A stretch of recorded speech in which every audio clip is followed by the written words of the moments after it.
Good afternoon, everyone. 4 o'clock straight up on the East Coast. It is indeed a Friday edition of Middays with Q. Coming at you live, powered by our wonderful friends, exclusively on Triax57. As always, I'm your host, Rich Quinones. 2 hours to play with on this June 27th, 2025. We'll take you up to 6 o'clock straight up. As always, get in on the conversation. You know how we dub and how we name our Fridays going forward. It is indeed a what the frig Friday. So what made you say what the frig this week in the world of sports? I've got a couple of them. As I'm a little amped up on this Friday afternoon. Get social with us as always, Triax57.com, at Triax57 on IG, and of course on X. And you can follow along with me on IG and X at Rich Q on the YouTube channel, at Rich Quinones, TikTok Rich Q on the mic. All right, so we've got 2 hours, as I mentioned, to play with. John Bueller from Fanside. It's going to join us in the second hour, 5:05. Man, where do we begin on this Friday? Yes, we'll get into a little baseball. We'll kind of go around the diamond, Mets, Yanks, Phillies, the usual suspects.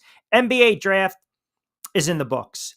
And you got to start there on a couple fronts, because the nonsense that is coming out regarding the NBA draft and obviously, the Rutgers product, the kid that could do no wrong, Ace Bailey, is where we got to start today.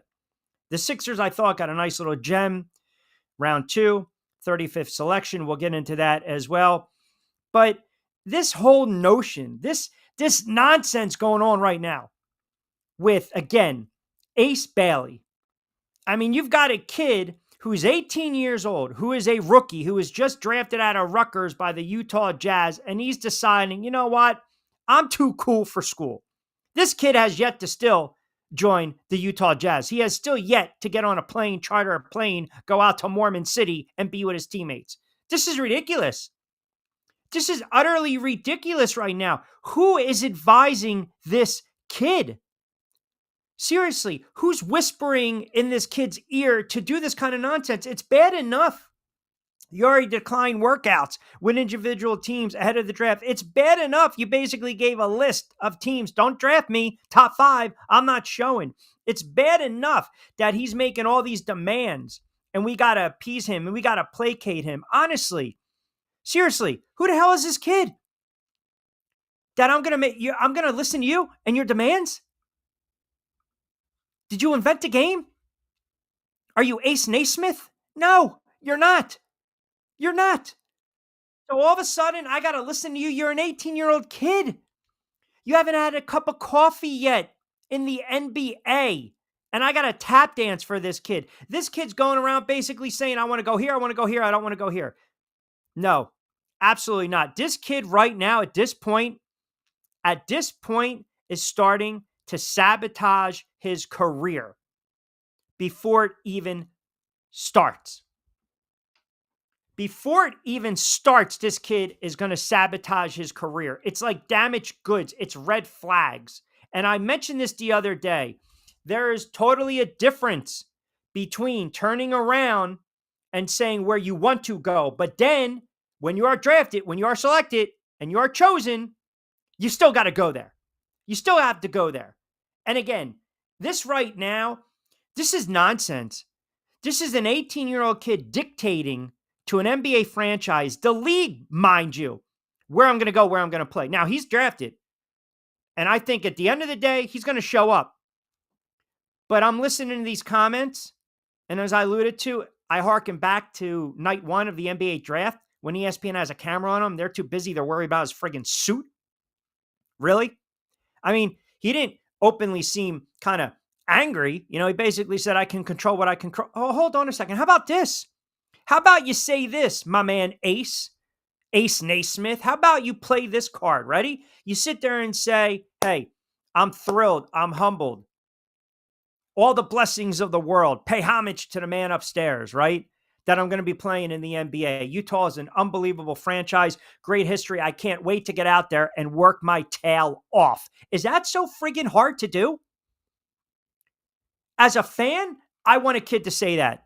As a teammate, I want my teammate to say that. Now you got to sit there and you got to listen to his reps. Oh yeah, he's thrilled to go to Utah. No, he's not. He's not. Listen, it's not necessarily a big deal that he's not there, but all the smoke, right? All the smoke is coming to a head. And you guys know this as much as I do.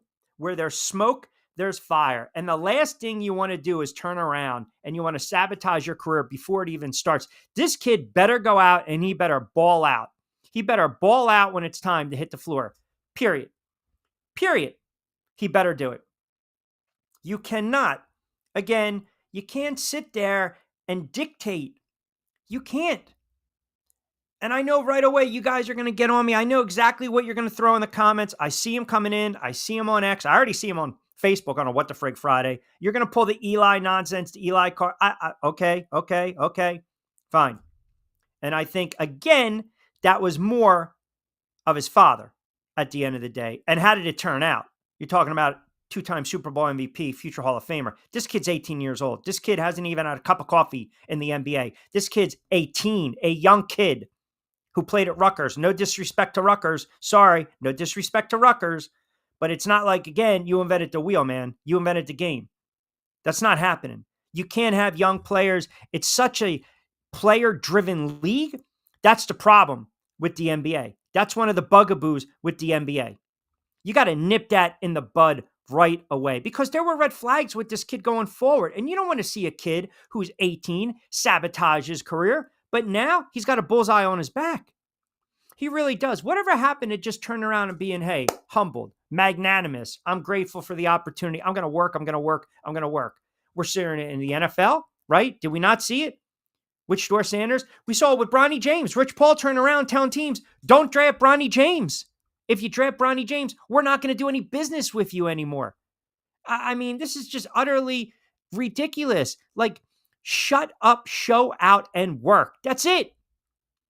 That's it. That's what you have to do. That's all you need to do. 18, 19, 20.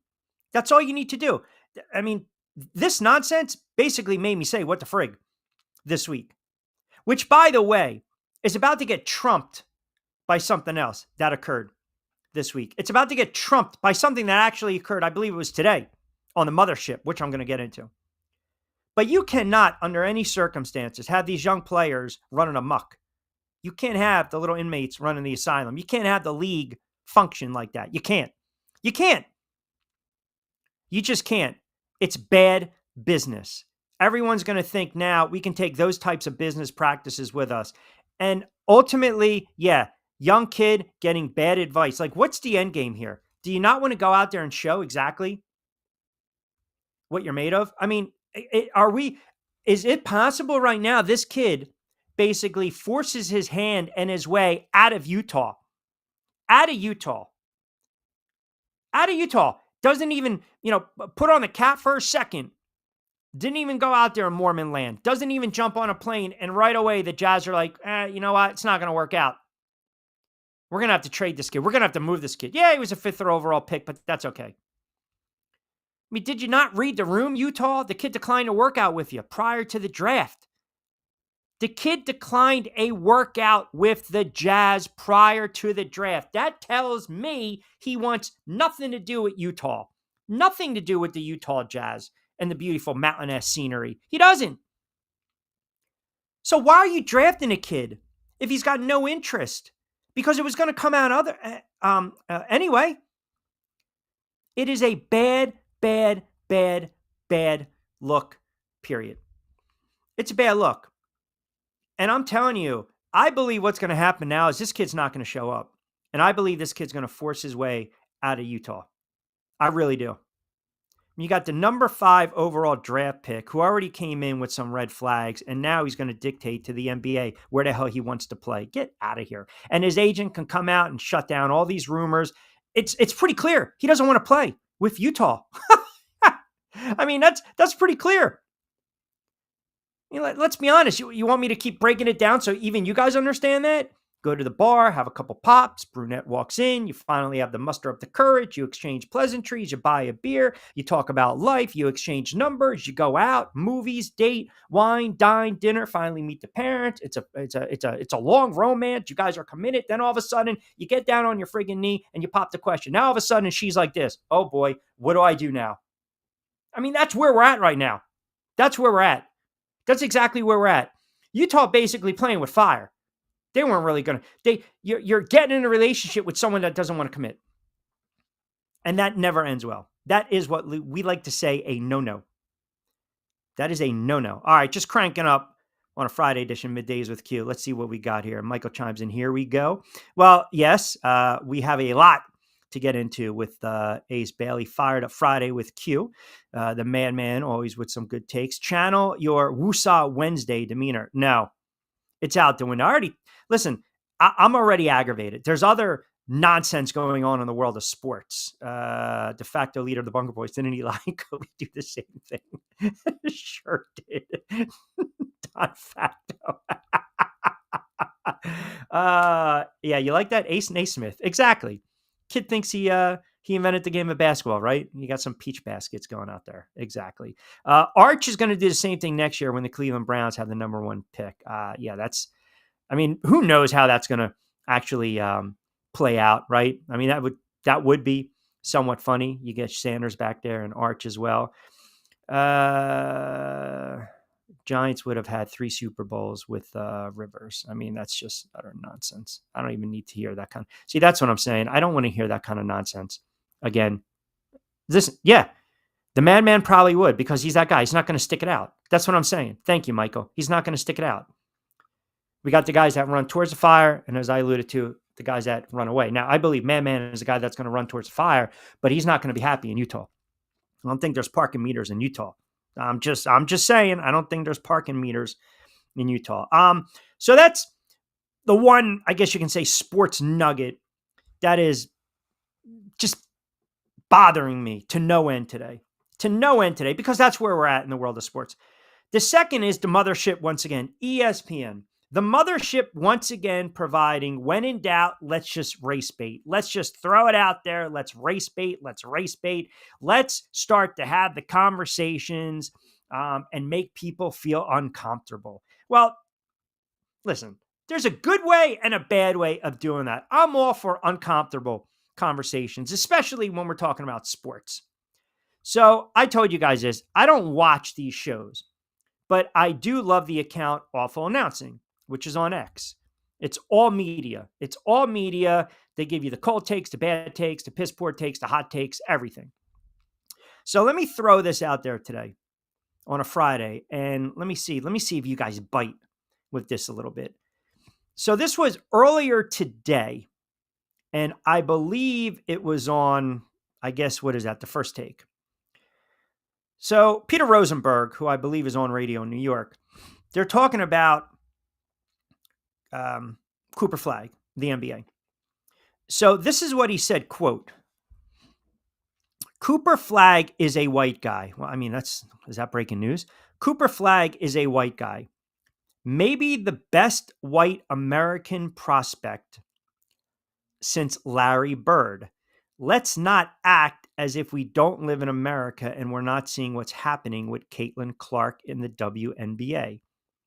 If he's nearly as good as people expect, no one's going to be more intriguing or get more eyeballs than what Cooper Flagg's doing in Dallas. Okay. So breaking news here to Rosenberg and, the mothership. Yet we do know Cooper Flagg is white. Is it just possible that Cooper Flagg's intriguing because he's a generational talent and he's maybe arguably the best college basketball player we've seen in a while, in a long time? Is it possible Caitlin Clark, who you guys know I'm a huge fan of Caitlin Clark, she brings in so much revenue, money, eyeballs, attention, attendance, fans to the sport of the WNBA because she's that good? I mean, do we have to start saying it's because they're white and they're good?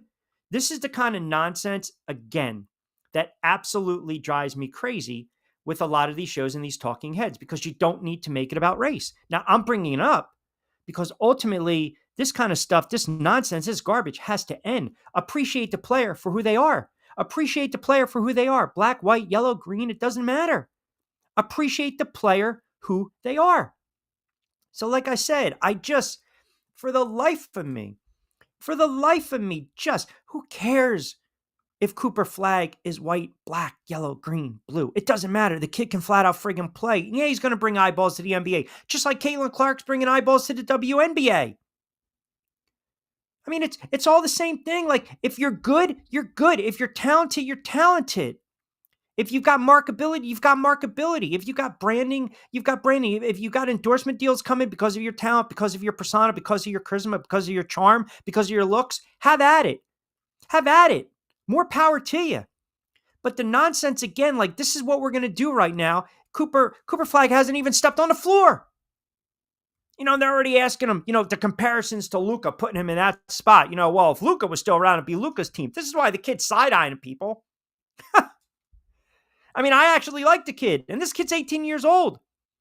And you can tell, he's probably looking around. He's like, are these guys serious with this nonsense?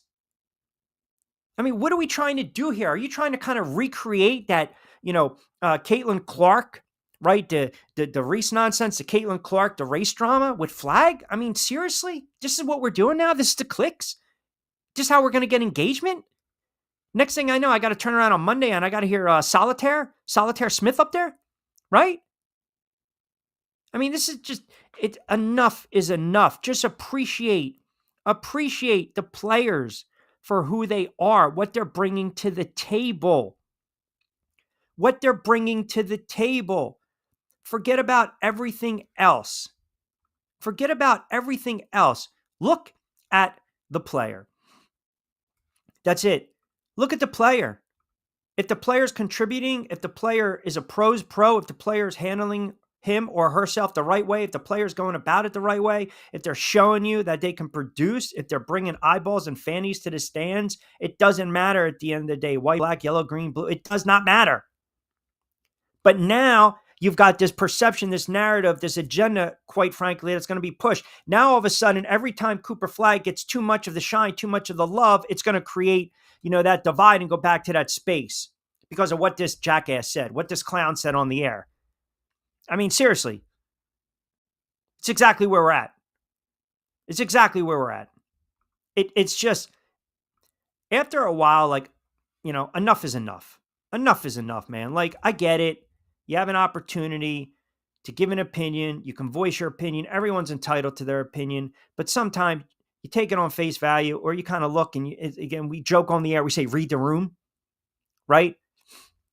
Read the room. Like, you can't stop making those comparisons. It's lazy, lazy, lazy. And then for a network like that to push that content out is even worse. It's embarrassing. But again, that's where we're at. It's exactly where we're at. Just appreciate the players for who they are. Appreciate the players for who they are. Hardwood J chimes in. Q, 100% accurate on the monologue, brother. These are kind of comments that would never be tolerated by ESPN if they were made, again, the right way by Pros Pro. Clark is popular because she's clearly great, not because she's white, and the same is true for Cooper Flag. Yeah, I agree. Julio in Camden chimes in, listening on X. I mean, are you kidding me with this nonsense, Q? Who at ESPN thought it was a good idea to put this clown on airwaves? I don't know. I don't know. But as I mentioned, let these kids figure it out. Let them have a chance, right? There's a difference. You have an opinion on a player like a young kid like Ace Bailey. And if he's black, white, yellow, green, I'd be saying the same thing. Like, show up. Show up. You got drafted by the team. Be a team player and just show up. And just, sell out. Play ball. Contribute. Let all the chatter, let all the noise come from what you're doing on the floor. But we've gotten now too loose, too lax, too much leadway. Players, athletes, especially, guys coming out of college, they should not dictate. They shouldn't. And listen, I say the same thing about my guy Eli Manning. Was it Bush League that he did it? Was it Bush League that Arch did it?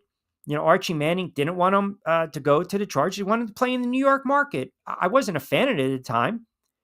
I wasn't. And then in 2007, when they were struggling early on in the season, he was throwing pick sixes left and right. Everyone wanted to run him and Coughlin out of town. Now, my problem was I was too much of an Eli supporter. I didn't see the forest between the trees when he was throwing picks and pick sixes.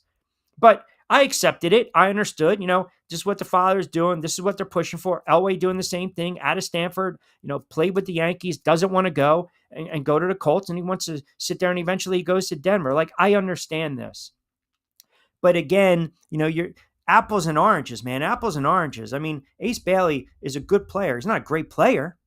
Look at the body of work. It's just, Elway at the time was arguably the best quarterback in college football. Best quarterback in college football. So, and I still don't agree with having to kind of make these concessions with, again, trying to have teams placate. I don't agree with that at all. I don't. I really don't. What do we got here? Sling and Sammy. People like watching these kind of crap shows. I mean, really cute. It's not even controversy. It's just clown talk. Yeah, that's true. It is. Listen, you're right. You're right. But when you've got that platform, be responsible, right? Be responsible. That's all. Vibes chimes in. Q, I know you're not going to like this opinion. I think the thing people are missing is that Flag simply won't get the same types of opportunities in Dallas as a normal number one pick gets on a team. How do you say that? Right? I mean, what if he goes out and he gives them 15 and 10 and they make the playoffs? I mean, we're like right now, listen, even if you got who you have with Dallas right now in the starting five, this kid's going to come in and contribute right away. Now, there's always going to be growing pains. Always going to be growing pains. It's going to take a little bit of time, but you're going to tell me that this kid's not going to contribute and he's not going to get opportunities because he's drafted by the Dallas Mavericks? That makes absolutely no sense. It makes zero sense, to be quite honest with you. I appreciate the opinion and you tuning in, but that's just goofy talk. It really is. It really is. JD on X chimes in. Q, I hear exactly what you're saying, but again, the kid is just 18 years old. He's probably got some bad people in his corner giving him bad advice. It doesn't matter. Then the family's got to step in. Someone who trusts him has to step in and say, look, get on the plane. Get on the plane, and it better be this weekend, or there is a major problem because you got to prep for Summer League. You got to prep. It's not, all I'm saying is where there's smoke, there's fire. And if this kid opts to not report to Utah, he's ineligible to play in the NBA this season. And oh, by the way, he can't go back to college. So that leaves him what? Playing with some of the lower tier leagues or going overseas. And again, still, take it a step further, that still means what? Utah still retains his draft rights. Now, if he doesn't report to Utah and he doesn't go overseas elsewhere, he could re-enter the 2026 NBA draft.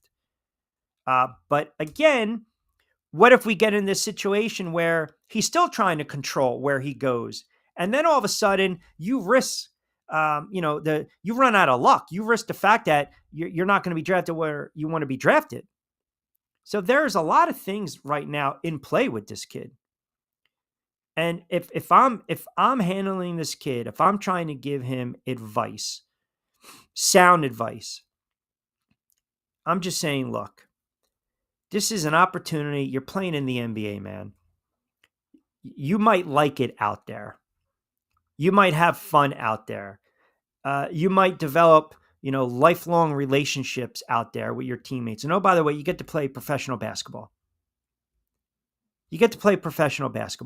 Like, handle your business. Handle it the right way. Take advantage of the situation. Like, make the best of it. Go out there and show them, hey, I'm going to go. I'm going to go wherever I'm drafted, and I'm going to flat out play. And I'm going to try to be the best player out there. And it just, like I said, it's bad because there is so much. The fact that you can almost go back and then you can turn around and then you can also grab money. And de facto brings it up, gets millions in NIL. In the meantime, screwing Utah. Listen, anything's on the table right now. But it would behoove him to show up. Because the fact that there are reports he's having second thoughts about reporting and then didn't fly out to Utah following the draft. I mean, what do? You draft it, you show up. That's what you do. And let's, again, read the room. The kid was not happy about getting drafted. That's you. Some of you guys who chime in play poker. That's called having a poker place. Even if you're not happy, right? The girlfriend, the missus, the mistress, whatever. It's a Friday night. The plans are right there. You got to go out. You got to double date. You got to go next door. You had that barbecue with the neighbor you don't like. Well, you got to do it to make the wife happy. You got to fake the smile. Put on a happy face, right? Put on a happy face. Fake it. Yeah, you don't want to hang out with that couple.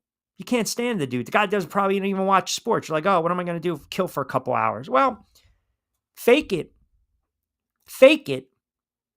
but play the soldier role to a T.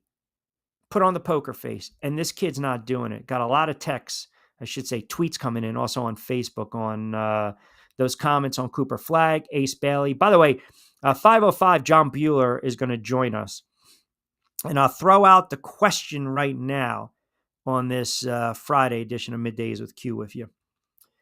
This is pretty easy now because you guys love to go NFL heavy in hour number 2. I'm going to throw it out right now. We got a lot of time to play with this one and kick it around. Which quarterbacks have the most pressure heading into the 2025 NFL season? I have a list. I've got 4 or 5 quarterbacks that without a doubt, we're talking pressure cookers. We're talking under the microscope. We're going to be watching every series, every snap, every play. We're going to look at the stats. We're going to look at the game film. We're going to go back. We're going to say if this quarterback's cutting it or not. There's a handful of quarterbacks that I believe have an enormous amount of pressure. We're talking either you can revitalize a career, save your career, or maybe that's going to be it. But we're going to dive into that as well. We're just cranking up on a Friday edition Middays with Q. A lot of comments coming in. I want to read them off as well. 27 past 4 o'clock hour. We are live. Powered by our wonderful friends over at Triax57. Give them a follow as well. We are also streaming live on the Facebook page, Triax57, on all social media accounts. We always like to say, get social with us, follow along. You can contact me on IG as well as on X at Rich Q and Q, TikTok, Rich Q on the mic. We'll get to your comments on the other side. Keep it locked in. It is a busy Friday edition of Middays with Q, or as we like to say, a What the Frig Friday. So there's another question, a little homework assignment. What made you guys say this week, what the frig in the sports world? We'll mix in a little MLB as well. Phillies fans, where's your offense?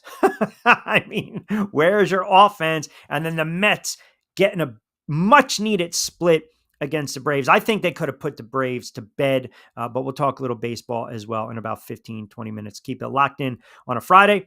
We'll take you up to 6 o'clock straight up. And as always, get social with us. We'll come back on the other side. A lot of comments come in and we want to read them off. Keep it tuned in. We'll take you up to 6 on a Friday edition of Middays with Q. Hi, I'm Bruce Pascoe. I'm very fortunate. Years ago, I found something that I genuinely like to do, and it's something that helps other people. What I do is help people transition from traditional health insurance into Medicare. I've been doing it here in Atlantic County for more than 20 years. If you're getting ready for Medicare, call me for a free consultation. 609-484-9800.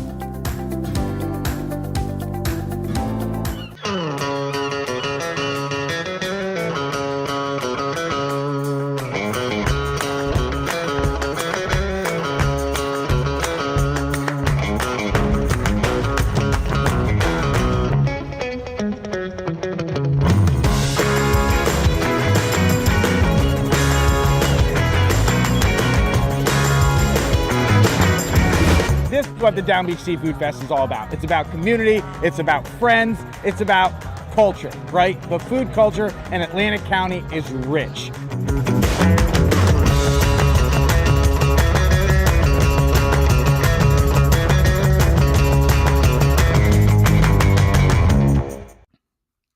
All right, 4:30 on a Friday edition Middays with Q. So we got some quarterbacks under the microscope, pressure quarterbacks 2025.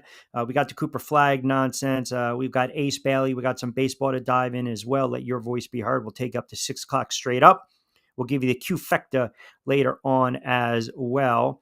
Man chimes in. Purdy number 1.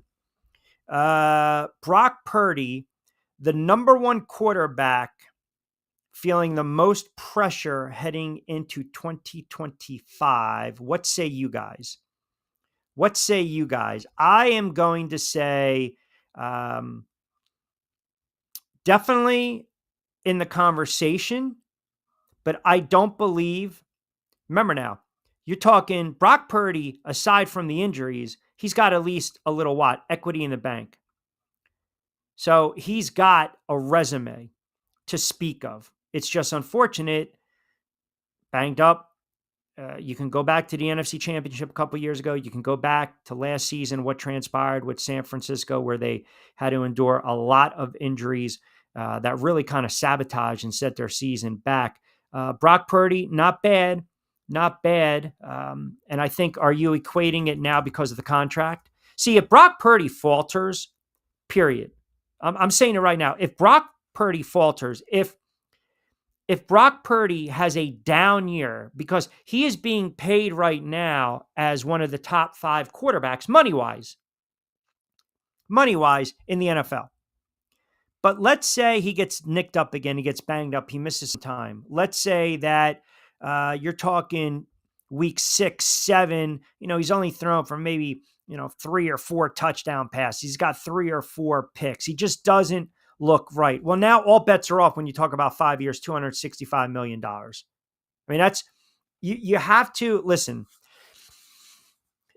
Ultimately, you're talking about, does this quarterback, the impact he has on the offense with the 49ers, does he have such an impact that can make this team a really good team, a really great team, or just an average team when he's on? So again, let me kind of take you down a path right now, and we'll use Purdy as an example.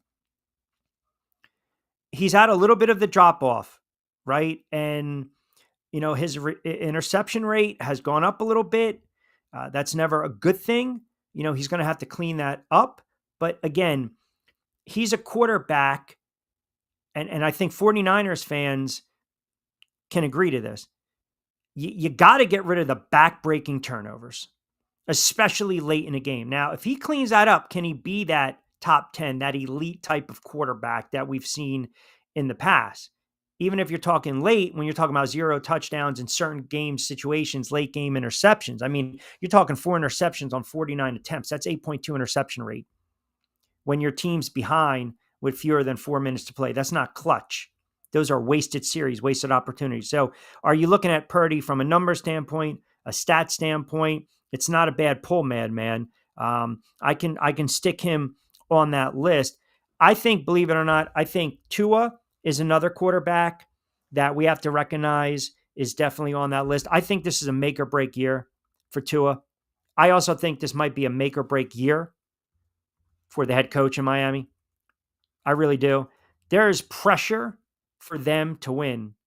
And Tua Tagovailoa has been a very good quarterback when he's healthy, when he's on the field, when everything's right, when the ball's quick release, when they're running, their ground game's going. You got the wide receivers. You talked a little bit about the lack of the slot. Now, again, I know he's been looking sharp. That's fantastic. That's all well and good. But if he goes south, Mike McDaniel, he might be out of a job. And remember now, quarterback, head coach, it goes hand in hand. It goes hand in hand. And I know Man doesn't want to hear this with his 49ers. If Purdy has an off year and they struggle, Shanahan, I believe, is done. If Tua, you guys are impressed that I pronounced it correctly. Well, I didn't just want to say Tua anymore. I want to say Tua Tagovailoa. I can't say the other word, the Aaron Rodgers. What is it? Echinacea, whatever the hell that word is. But if Tua struggles and the Dolphins struggle, and the Dolphins say don't make the playoffs and win 6 or 7 games, I think Mike McDaniel is going to be fired as well. Quarterback, head coach, they go hand in hand, guys and girls. They do. They go hand in hand. Not just saying he's the number 1 quarterback. I wouldn't say that. I think what you're doing is you are talking about his salary, and you're adding his salary into the mix. So you're looking at the production or lack thereof along with the salary. Then I get it. And I understand that. He's coming off an injury too, and I know Tua has been concussed. Caleb Williams. I mean, are we really are we really going to say right away, again, new coaching staff, right? Fix the offensive line. We have to add that into the fold, do we not? We have to throw that into the mix. I'm not ready to say that Caleb Williams is a quarterback that right away is on the hot seat. I'm not because he's still relatively young. I think they fixed the offensive line. Listen, it was a train wreck with the coaching staff. We all know that. And it's year number 2. So you're talking about a kid that was sacked 68 times and now year number 2. Sweet Miami fires McDaniel and he goes back to San Francisco. Possibly. Jaden Daniels, no, because of the outstanding rookie season. I think Jared Goff, big time. Jared Goff, I got my Lions fan, Jay in Delaware, well, Delmarva, I should say, chiming in. Definitely got to be Goff, Q. I'm over Goff and I'm almost over Dan Campbell. I think this is a big season and a big opportunity for Jared Goff. You can't put up those type of numbers and then, like I said, no show in the playoffs. You can't. And I get it. The defense gave up 45.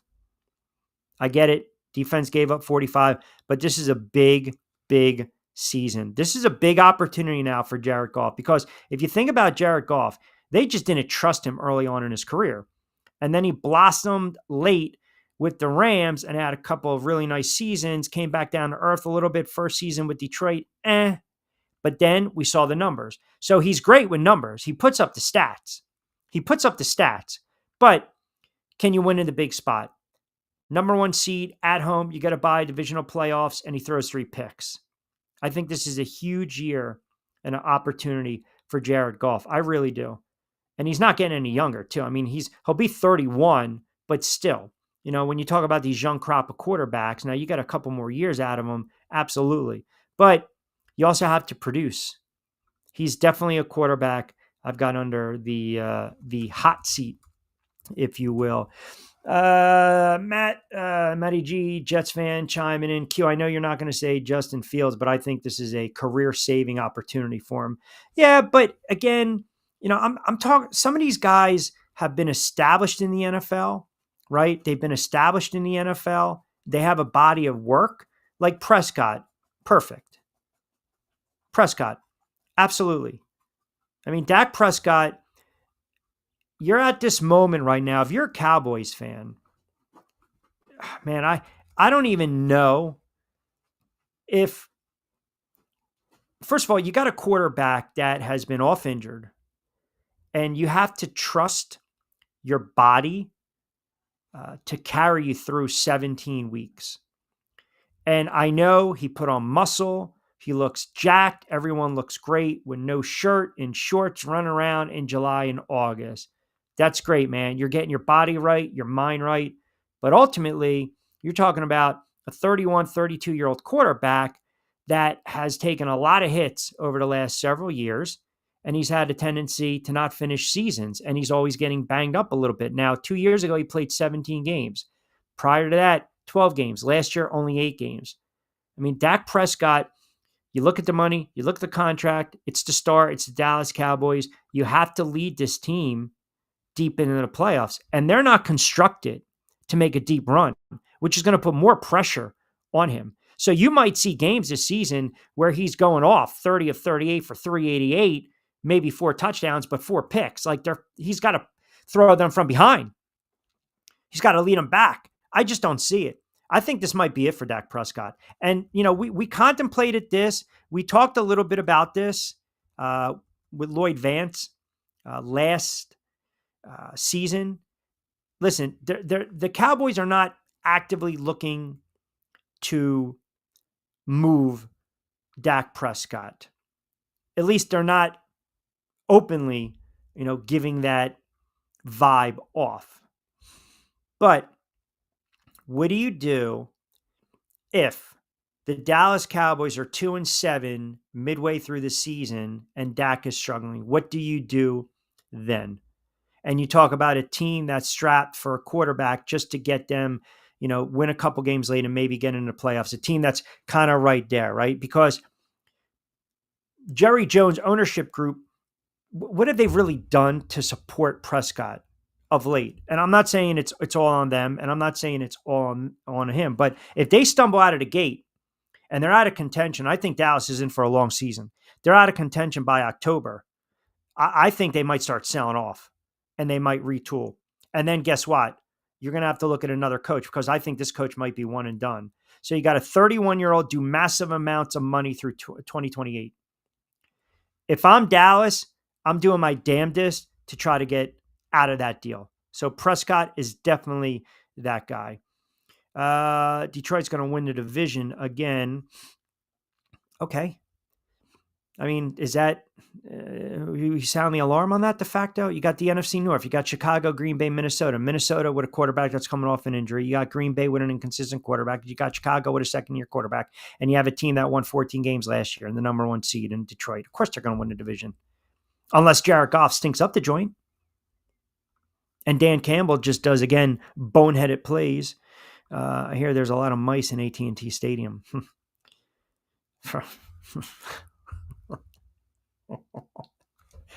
Yeah, I mean, you know, there are mice everywhere.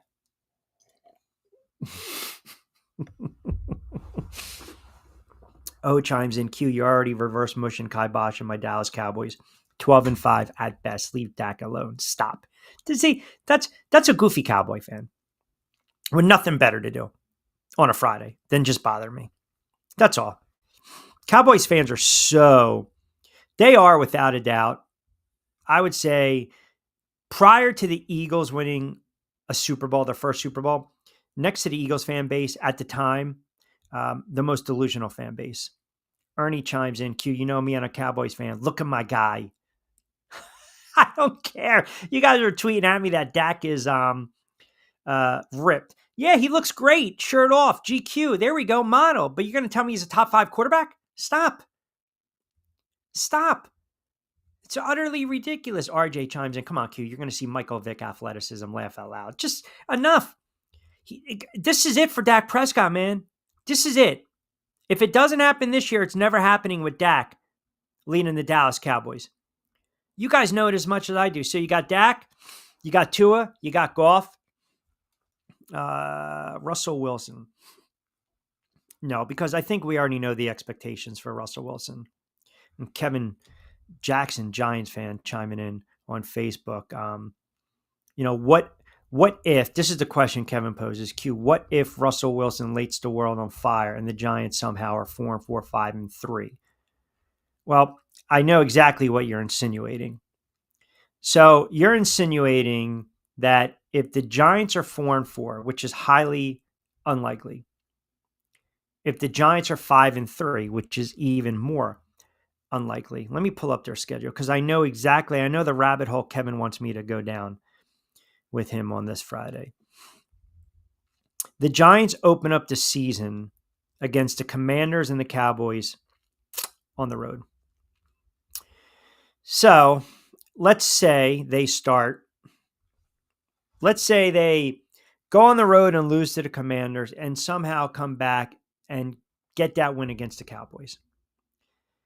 Then they have the Chiefs and the Chargers. I believe those are both losses. So you're looking at either 0-4, 1-3. At New Orleans, maybe a winnable game. So that's 2 wins. Versus the Eagles, that's a loss. Denver, that's a loss. The Eagles, that's a loss. A healthy San Fran team, that's a loss. So again, YCP math, 1, 2, 3, 4, 5, 6, 7, 8, 9 weeks into the NFL season. There's absolutely no way they're 5-3, 5-4, 6-3. It's not happening. They'll probably at best have a win or 2. So now you're looking 2-6, 2-7. But let's go by Kevin's pipe dream that they're 5-4. I know exactly where he's going. Would they then, if Russell Wilson is struggling, do what Coughlin did with Kurt Warner when they were 5-3, bench Warner and then go to Eli? And then Eli promptly lost, 7 games in a row? No, they won that last game of the season against the Dallas Cowboys. Tiki took it in late on Sunday Night Football. The great Mike Patrick on the call. So is that where we're going? I don't see it. Dable right now and Joe Shane are fighting for their jobs respectively. They're fighting for their jobs respectfully. They have no margin of error this season. They don't. And one of the reasons I think they brought in the bridge, either Jameis Winston or Russell Wilson, was just kind of steady and calm the waters. But see, here's the problem when you have a head coach and a GM that are dead man walking, and you're not sure with your quarterback situation. Does management look at that and say, okay, we're going to give you a little more wiggle room. We're going to allow you, another year. The fact that those two don't have extensions in their future, Tampa Bay turned around with their GM and their head coach, and they re-inked them. Now, they've shown they can win playoff games, and they can win divisions. The Giants, under this regime, have yet to show that, aside from going on the road a couple of years ago and beating the Minnesota Vikings. So my concern is anytime you have a coach and a GM that are on the hot seat and you bring in a bridge quarterback, it is the Band-Aid fix. It's not a long-term fix. And if you're an owner, how do you read that? How do you look at that? Like, what would be successful? The Giants going 6-11, Russell Wilson starting 7 games. They're 2-5, or 1-6. And then they start Jackson Dart and they win a couple games late, and the kid looks like he's a player. Does that save Brian Daboll? Does that save Joe Shane? Like, you got to be very careful here. You have to be really careful when you bring in a bridge quarterback and you've got a GM, or bridge quarterbacks, and you have a GM and head coach on the hot seat and you draft a young quarterback. There's a fine line you got to walk. There's a really fine line you have to walk. Daboll and Schoen will have too much confidence in Wilson, Winston, and Dart. Listen, you have to have confidence in your quarterbacks. You have to, or you got to fake it. You have to have quarterback confidence, and you have to have guys that are willing. You bring in pros. You bring in a veteran who's won before, and in Russell Wilson, they bring in Jameis Winston that's had his moments, and you draft a kid. But again, I go back to every franchise in the NFL that's had to go through with this. Case in point, look what went on a couple years ago in Washington. All the talk was, how come Eric Bieniemy doesn't have a job? Well, Eric Bieniemy decided, I'm going to try to get under Andy Reid's shadow. Hey, and I appreciate it, and I understood it. So he goes where? He goes to Washington. That wasn't the right fit, because the whole idea was, hey, man, get this Tyler Heineke, get him going offensively. We've got some weapons. And then look at the head coach. Great guy, good guy, pro's pro, football lifer, Ron Rivera, did not work out. So now you've got the OC, the head coach, you've got a question mark in the quarterback position. So now you got a GM, you're going through an ownership group, you're going through that change. I can't have these guys anymore, man. We got to rip it apart. I think that's what the Giants should have done. I think the Giants should have got rid of Brian Daboll. They should have gotten rid of Joe Shane after the season, brought in a new head coach, a new GM that can instill their philosophies, give them, their input, the way they want to build a franchise. And then you got enough time to figure out what the heck you were going to do in the draft, and not draft a quarterback and then sign 2 bridge veteran quarterbacks that are well past their prime. That's bad football management. That's an organizational mistake. And it's probably going to cost Joe Shane and Brian Daboll their job. The only way they survive this, and it's just not going to happen, Russell Wilson has to play well. And now Russell Wilson has shown them, hey, I'm playing well. You have to keep this kid on the bench. Like, coaches and GMs, they don't want to suffer losses. Head coaches don't want losses tacked to their resume. They don't. They don't want to lose football games. This is why the notion of tanking in the NFL is a joke. GMs, owners, coaches, they don't want to lose on purpose. They don't. They understand the reality. If their star quarterback, their franchise quarterback goes down, it's going to be a struggle, but they want to put the best product out on the field because they want to give their fan base some hope. They also want to let their ownership group know that they're trying their best. But where the Giants made a mistake, where the Jets have made a mistake, where Washington has made mistakes in the past, where Cleveland, hell, the Eagles did it years ago.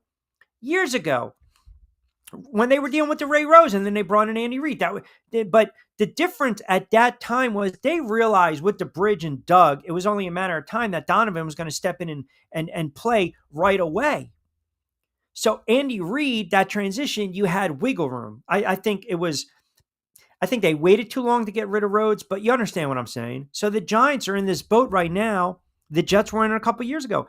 They're in this boat where they've got what they deem as a franchise quarterback, but they have two veteran quarterbacks on the roster. You've got a GM and a head coach that are fighting for their careers, their livelihood right now. So once Russell Wilson, if he struggles, you're going to go to Jameis Winston, or you're going to go to Jackson Dart and just baptismal by fire. Let the kid sink or swim and see what the heck you got back there. You have to. Broncos will sweep the entire NFC East. I am very high on Michael's Broncos. I told you, not the biggest Sean Payton fan, but I am a believer in Bo Nix. If those quarterbacks were on the Eagles, I would not have a lot of confidence in my team. So you're talking, again, be fair here. You're talking about a past his prime Russell Wilson. You're talking about, at this stage of his career, a journeyman quarterback in Jameis Winston and a rookie quarterback. Like, take it for what it's worth. Take it on face value. Look at where they at. Look at where they're at this point in their careers. You know, Russell Wilson, we're not talking about 2017, 18, 19 Russell Wilson. We're not talking about that guy. You're talking about an aging Russell Wilson that's taken a lot of sacks in his career. We're not talking about the Legion of Boom. You know, that Russell Wilson on that squad with that defense. So it's you can't really, he's a 36-year-old quarterback. He's a 36-year-old quarterback. So if you want to give me 2018, if I got that for 8 games, I would be ecstatic. 3,500 yards, 35, touchdowns. Give me that for an entire season. Take it in a heartbeat. Take it in a heartbeat. Daniel Jones, in a league where everyone, Trevor, throws for 4,000 yards. Daniel Jones couldn't even sniff that. Explain that to me.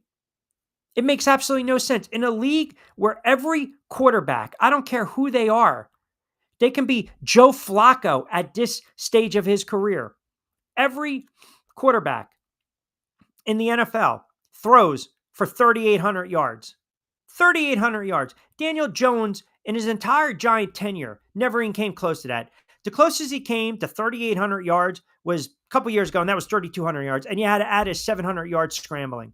That gave him 4,000. I mean, there's a real problem with that in a league that favors, again, the quarterback, protects the quarterback, makes the game open for the quarterback. You ask anyone that plays the sport of football or the NFL, they'll tell you the same thing. The rules right now, they benefit the quarterback. So in a league, and the way the game's officiated, where the quarterback should sit back there in the pocket, you can't blow on him, you can't touch him, you can't nudge him. You can't give me 3,500, 3,800 yards? I mean, in 17 weeks, if Russell Wilson can't put up those numbers, if we're talking about Russell Wilson week 6, the Giants are 1-5, 2-4, and Russell Wilson's been sacked 25 times in 5 games, and he's thrown 5 picks. That's it. I'm over the Russell Wilson experiment. Get the kid in there and play him. See what he has sooner or later. It's going to cost Joe Shane and Brian Daboll their job, and at this point, as a Giant fan, I don't care. I don't care. I'm over it. It was a mistake to give Daniel Jones the type of money that they gave Daniel Jones. They didn't pay Daniel Jones on what they thought he was going to do. They paid him on what he already did, and that was win one road playoff game. Kevin chimes in, Q, you're absolutely crazy right now talking about Daniel Jones and the Giants. So how about your guy, Sam Darnold? Is he worth that type of money? Again, this is why I argue with Giant fans who are absolutely just, at times, goofy. It's apples and oranges. What did Darnold do last year? That's a career for Daniel Jones. And I'm not trying to pick on Daniel Jones, but what did Sam Darnold do? You're talking about a player that was in the MVP conversation, All-Pro conversation, comeback player of the year, one of the best stories in the NFL. And again, you want to sit there and say you're too biased towards Sam Darnold. I think Sam Darnold is a good kid. I think he had a rough go of it with the Jets, and I think he finally found his home, cashed in Minnesota, and see what he does in Seattle. But you can't compare the two because that's a quarterback that was slinging it all over the place last season. That's a quarterback that took advantage of an opportunity. Nobody saw Darnold throwing for close to 4,400 yards, 35 touchdowns, only threw 9 or 10 picks, took a lot of hits too. Nobody saw that coming. So he cashed in because that's what the market bared. Daniel Jones a couple years ago went on the road in Minnesota, beat the Vikings. They upset the Vikings. He won a lot of games late with the RPO and his legs, and he cashed in. But we knew to a man he was not the guy. You guys knew it, and I knew it. Come on. If I had to put a lineup together to save my job, I would not pick any of those clowns to man the helm. Yeah, but you're not stuck with them. That's the hand they've been dealt. They chose those quarterbacks. When you bring in bridge quarterbacks, this is what you're looking to do. It's what you're looking to do. All you want to do is just steady and calm the waters. That's it. And then you find out if the kid could play. That's all. Jay chimes in. Q as a RU product. You are absolutely lambasting them to start the show. I was highly entertained, but I think you're way off the mark. This kid is 18 years old. Let's remember that and move on. Yeah, I can't do it. I can't. I can't. I think this is my gut. If this kid doesn't show this weekend, he is going to opt to not play. He is going to, I'm not showing up for Utah. And then that means Utah's got to move him. It's my opinion. It's just my opinion. And, you look at the odds, right now the Lakers are sitting at plus 235, Dallas at plus 350, and Phoenix at plus 400. This is, think about this. If the Lakers were to trade for this kid, they're bolstering their roster, right? And you're trying to build around who? Trying to build around Luka, right? Because we know that LeBron's getting up there. Obviously, LeBron James hasn't really made a decision yet on that player option this offseason. So if he returns to the Lakers and they acquire this kid, right? You might have something there with that team.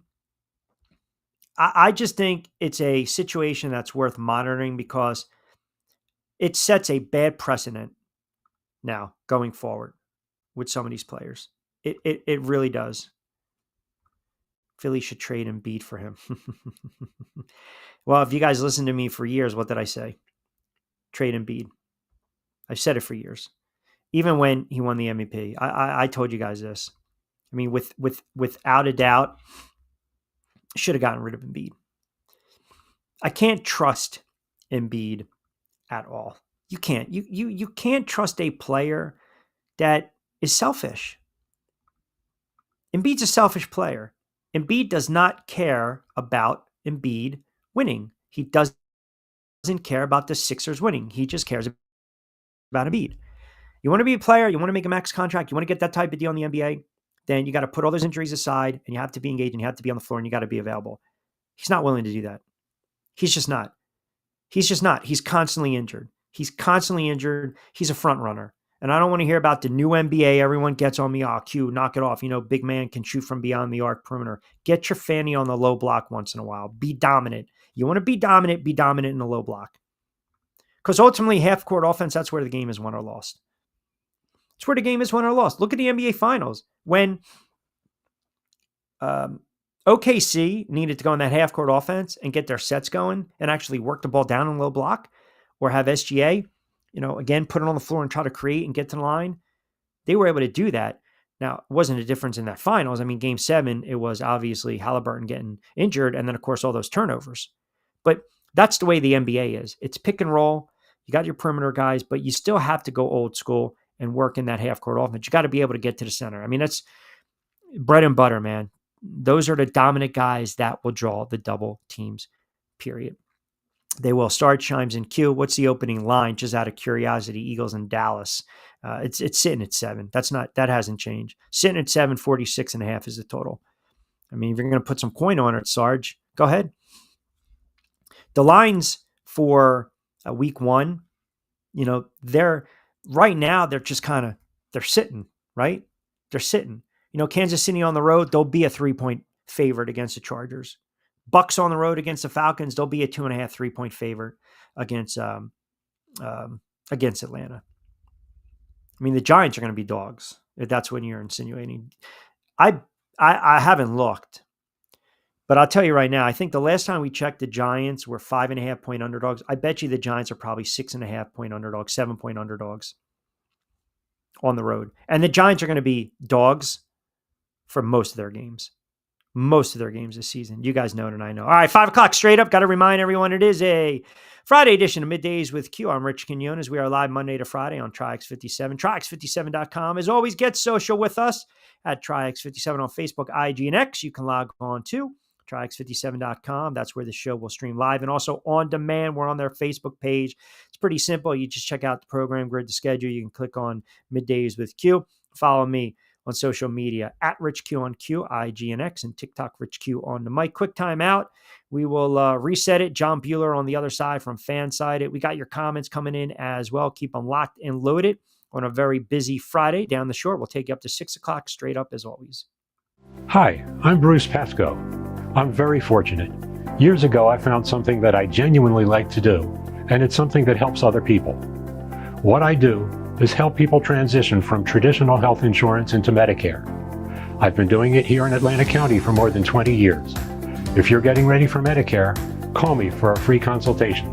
609-484-9800.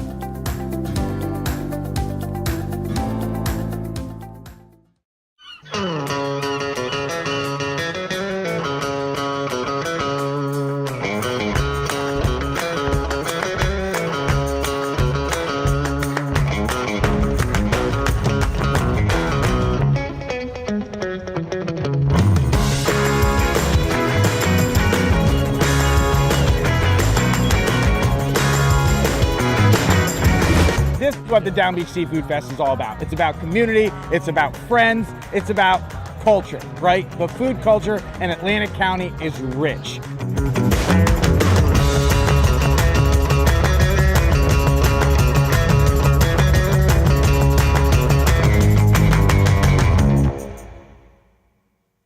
Hi, I'm Bruce Pascoe. I'm very fortunate. Years ago, I found something that I genuinely like to do, and it's something that helps other people. What I do is help people transition from traditional health insurance into Medicare. I've been doing it here in Atlantic County for more than 20 years. If you're getting ready for Medicare, call me for a free consultation. 609-484-9800.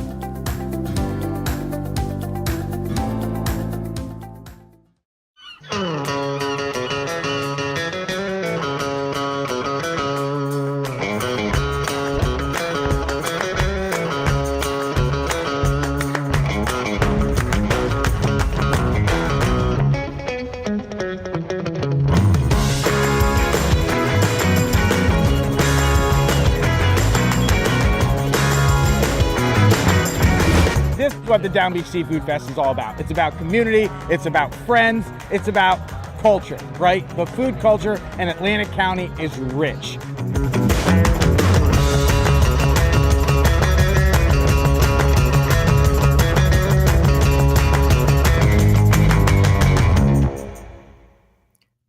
All right, 5:05 on a What the Frig Friday edition of Middays with Q right here on Triax57. Rich Quinones is here. We'll take you up to 6 o'clock. Straight up, let me get a couple of these comments before we welcome in our good friend, John Bueller from Fansided. The man says, before 5:05, here's a non-read the room question. Big John steaks or Katanos? Oh, Big John's on Route 70. Get out of here. Not even a remotely close to an argument.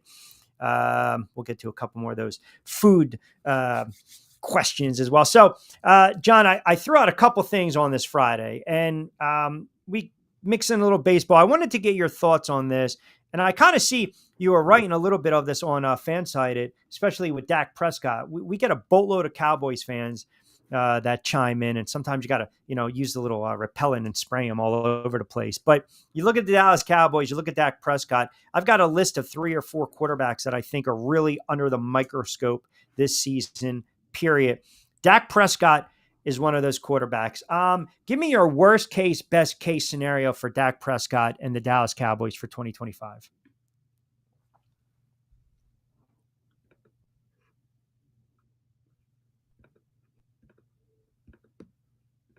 I think John hears us.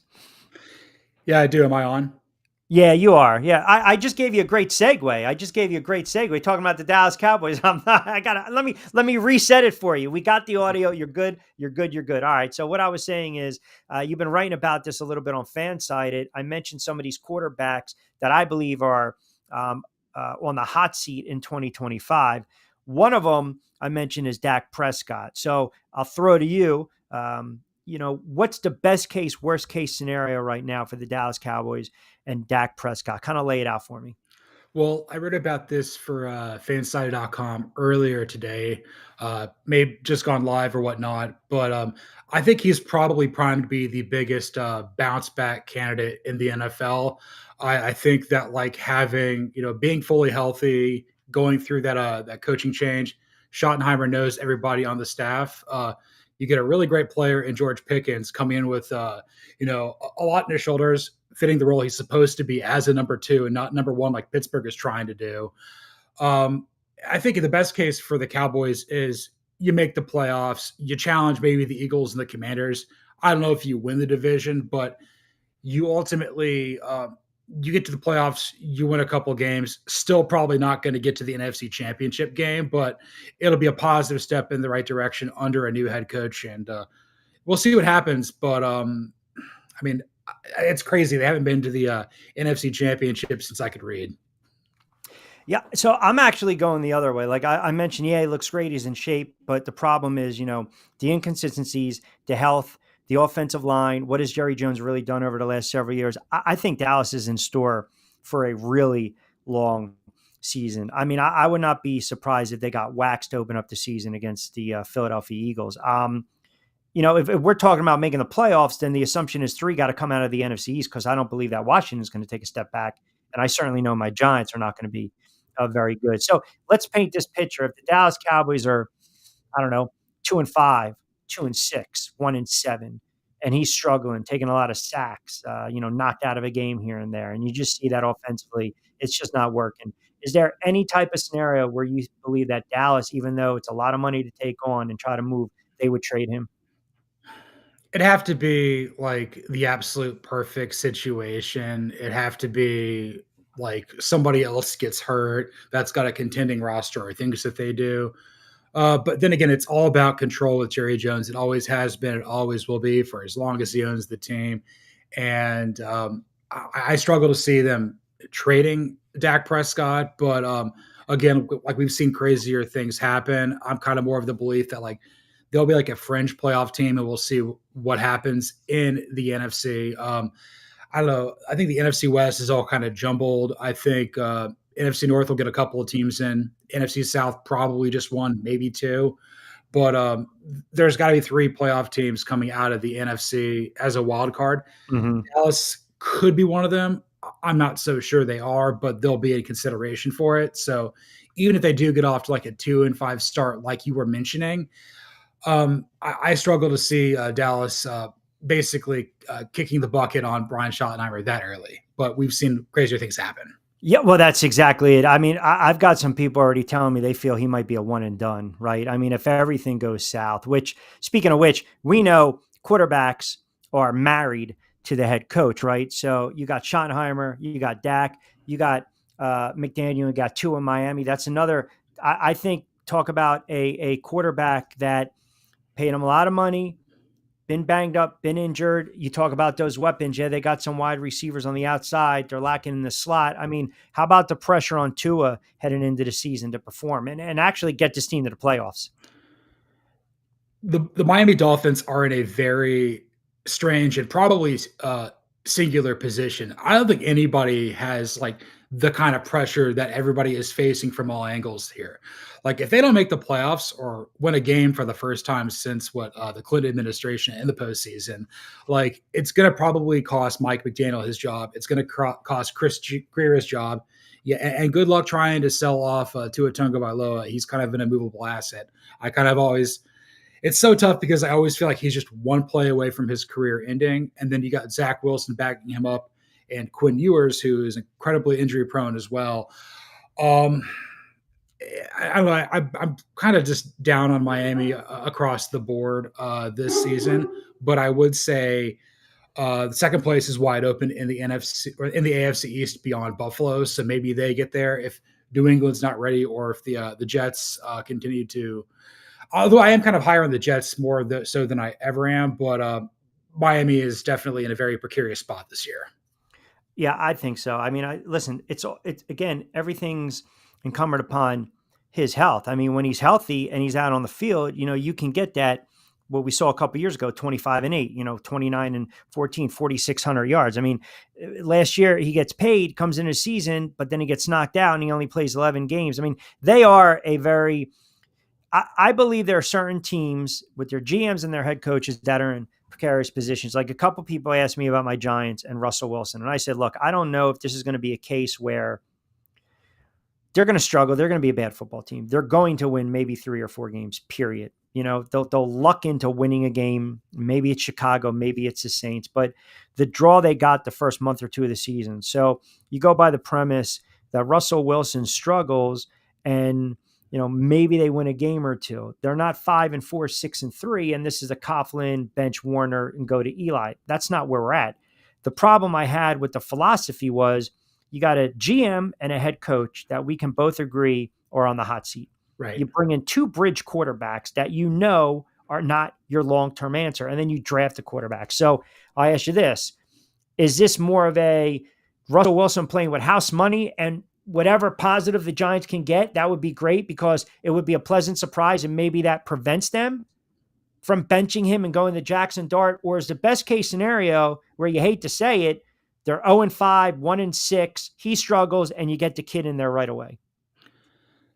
It's got to be worst case scenario because you got to figure out what you have in Jackson Dart right away. And another team that I think that's going to struggle this year is the Saints. At least they're going to go forward with Tyler Shuck and see what he can do. And, maybe they'll feed him to the wolves. Maybe he'll get devoured alive like Jimmy Clausen did with Carolina. And then they drafted Cam Newton, which would be Doug Nussmeier's kid, Garrett out of LSU. Yep. Or, it works out and you end up having like a Davis Mills type of guy where he took a lot of L's there with the Texans. But I think people across the league have a lot of respect for him as a backup. But you got to know what you have in Dart. Yeah. And I think with the Giants, the future is with him and Abdul Carter. Again, I don't really understand why that Brian Daboll and Joe Shane were retained. I think they did need to move on from them last year, but that's just what happens when ownership is questionable at that point. But I guess as far as Wilson's concerned, like if he has success, great, maybe you can trade him. But I don't think it's a good idea to have him start every game this season. I think it gets in the way of what you have with Dart, because the last thing you want to do in this day and age, the NFL, is to have a quarterback on a rookie contract and you just don't know. You got to find out quickly if he can do it or not. And we're still trying to figure out if he can do it or not in Indianapolis with Anthony Richardson. I don't think he can, but like that's the Colts for you. Listen, I think Daniel Jones, he's firmly grabbed hold of that starting quarterback position, which again will add more insult to injury because we know what Jones was in New York. This is not going to be a Saquon Barkley situation again. Daniel Jones, by the grace of God, goes out and throws for 3,800 yards, 28 touchdowns, and 6 picks. I'm going to be like, you got to be kidding me. But we know who he is. Good point on the Saints. How about Trevor Lawrence? Because you get a different, the change in regime, so to speak. Another offensive philosophy coming in, head coach, offensive coordinator. I have a lot of guys that will say, well, Trevor Lawrence, like, is this the year he takes the next step? And I kind of went back to the Daniel Jones argument. Well, how many more years are we going to keep saying this, in the year number 4, in the year number 5, in the year number 6? So how much pressure is Lawrence on, I should say? He's got to make it happen, Rich. He absolutely has to make it happen. Look, Trevor Lawrence is from my neck of the woods. He's in the same recruiting class as Justin Fields. So 2 5-star quarterbacks from the greater Atlanta area. When he went to Clemson, I always felt like he was immensely talented, but I think Clemson was firing on all cylinders at that point. And I think we kind of grossly overlooked that like everything was kind of propping him up. I kind of wondered if Trevor Lawrence was ever going to be like a foxhole guy. And then he goes to Jacksonville, where like it's just scorched earth Armageddon pretty much there down in Duval. Doug Peterson was supposed to be this guy, and he briefly was. The Jaguars do a lot wrong, but they seem to draft wide receivers pretty well. I am not high on the Liam Cohen hire at all. I just think he's kind of a raging dork, and he's going to struggle relating with players and stuff like that. But every quarterback he's had up to this point, whether that's Will Levis at Kentucky, Baker Mayfield at Tampa, it's worked out. But like they're paying Trevor Lawrence a lot of money to be the guy, and if he can't do it, then I mean he's going to be the same sort of player that's the Matthew Stafford, Justin Herbert, Sam Darnold, Blake Bortles prototype. Is like they look great physically, but like when you really need them to do it, do they actually do it often enough? Yeah, that's a great point. John Bueller, kind enough to join us, lead writer, fan-sided host, Blog and Dirty Podcast, and of course, co-host CFB. Fall start college football. I'll ask you a couple things on college football in a moment. How about Jared Goff? Right, because you're talking about a compiler, puts up a lot of numbers. Now, granted, the defense let them down. You get home field advantage. You get to bye, but yeah, you give up 45. But he also had 3 picks in that game against Washington. I am a big fan of Jared Goff. I think he's shown a good level of mental toughness throughout his football career. I mean, he played for like a 1-11 team at Cal, and he had some success there with Sonny Dykes. Goes to the Rams, has to deal with some Jeff Fisher 7-9 BS, has to move. Sean McVay comes in there, gives him all the answers to the test, has some success, makes it to a Super Bowl, doesn't win it. Then you're basically told you're no good. We're going to send you to Siberia in the Lions. And then Dan Campbell, Brad Holmes, and Sheila Ford Hamp are like, yeah, we're going to believe in you. And I look at Goff kind of in that next tier, kind of below like the best 4 or 5 quarterbacks in the NFL. Throws a beautiful deep ball. I think he's gotten better, as he's matured. I think he's now like in his 30s and stuff like that. Yep. But again, with the Lions, I feel like you missed your Super Bowl window just a bit because like you lose Aaron Glenn to the Jets, you lose Ben Johnson to the rival Bears. Yep. And although I'm a big fan of Mark Brunell, what he's all about, Kelvin Shepard seems to be a guy that has a lot of success or a lot of rapport and respect in the locker room. You are downgrading at coaching for the time being, and it's going to be on Goff to help carry the torch for the Lions. I mean, I think they still might win the division, but like I think the chances of them getting the Super Bowl take a considerable step back from last year, and they didn't even get out of the divisionals last year. You got Green Bay with Love. Obviously, the Bears and Williams coming into his second season got sacked a lot, and then Minnesota essentially throwing out the rookie coming off the injury. Who would be if you don't like the Lions winning the division, then de facto who's your front runner? What team? Yeah, I'd probably by default in that situation would go with Green Bay just because you've got continuity there. I feel Green Bay is who Green Bay is. They don't have much variance. Like they're probably going to make the playoffs. They could win the division, may win a game or 2 in there, but I don't trust Matt LaFleur in a big situation. Maybe Jordan Love can help elevate beyond that. But again, like still kind of an unknown as far as like, is he a truly great franchise quarterback? He's good. And I think that the Packers can run the football pretty well. The concern for me is always about how good are they going to be on defense.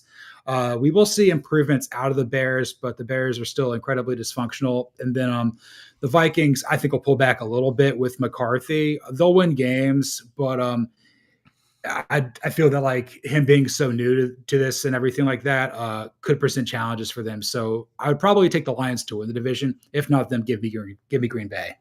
Yeah, I mean, I don't think anyone LaFleur and Shanahan kind of in the same, like you can't trust them in a big spot, or they take the ball out of the quarterback's hands when they're not supposed to, right? I.e. LaFleur. I want to get to baseball in a second with you. I know you're an SEC guy. I talked a little bit about this yesterday. I kind of pinpointed 1 or 2 teams, like best case scenarios. And, Alabama right now, they've got that brutal schedule. So, and I'll kind of pose this to you. Do you believe that, is it going to be more tougher? Can you realistically see this team going 12-0, even though they got some really tough swing games, or heading into the season when it's all said and done, they're more likely to be 9-3, 8-4. They got those games against Georgia, Tennessee, South Carolina, LSU, Oklahoma, and Auburn, right? And kind of what I mentioned yesterday with the SEC crowd, the college football guys, all bets are off if they stub their toe against FSU or Wisconsin. So I guess when you look at odds wise, can you see Alabama more of that 12-0 or 9-3, 8-4? Probably the latter, more 9-3, 8-4. They're probably going to be somewhere like 10-2, 9-3. Schedule is very tough. You also have a potential road bump there at Missouri. I think that's another game. Like whenever we're like, oh, we don't know what, we don't believe in Mizzou. Yeah. Mizzou always comes through. You got to play at Georgia in Sanford between the hedges. The Dogs haven't lost there since 2019. And that was in like double overtime to South Carolina in a rivalry game off because of a missed field goal. The quarterback is really where it comes down to. I think ultimately Keelan Russell is the most talented guy, but he's only a true freshman. Austin Mack came over from Washington with DeBoer, and then Ty Simpson's been there a long time. He's probably the favorite to be the starter in Simpson. Ryan Grubb, the OC, talks very highly about him. But a lot of teams in the SEC have very difficult schedules. I'm probably higher on Alabama making the playoff than my fanside.com colleague and fall start co-host Cody Williams. He doesn't see it at all. But like if the SEC is going to get 4 teams in the playoff, Alabama will probably be the 3 or 4, more likely than being the 1 or 2. We talked about quarterbacks in the pros on the hot seat. Now you look at college and a team like Auburn, their odds to win the conference title is plus 2,000. So again, 9-3, 6-6, 5-7. And how hot is the seat for Freeze? It's a little toasty, but there are certainly hotter seats out there. I think as long as he and the athletic director, John Cohen, have a decent rapport, it'll be okay. I mean, the basketball team's doing well enough as is. So they obviously knew when they hired Freeze, it was going to be a little slimy. That's kind of what you sign up for, bringing him in. But you also knew that like the Brian Harsin era was an absolute train wreck. Didn't do right by Gus Malzahn, how that ended. So this is always going to be kind of a long-term play. I think as far as where Auburn is fortunate, they get both Alabama and Georgia at home this year. And when that happens, they have a chance to win maybe 1 or 2 of those games. I would say they're probably more likely to win the Iron Bowl than Deep South's oldest rivalry, given where Georgia's at and where Alabama's at. But they could make that happen. But again, I think it really comes down to one person only with Auburn. It's what the Yellowwood money says. And if the Yellowwood money says we got to get a new head coach, that's going to happen. Trying to predict what Auburn's going to do is like predicting what the Seahawks are going to do in a draft. We have no idea. We're just here for the ride. Right. And remember, too, they just lost that linebacker, goes to Georgia, right? They lost a wide receiver, Carter goes to Florida State.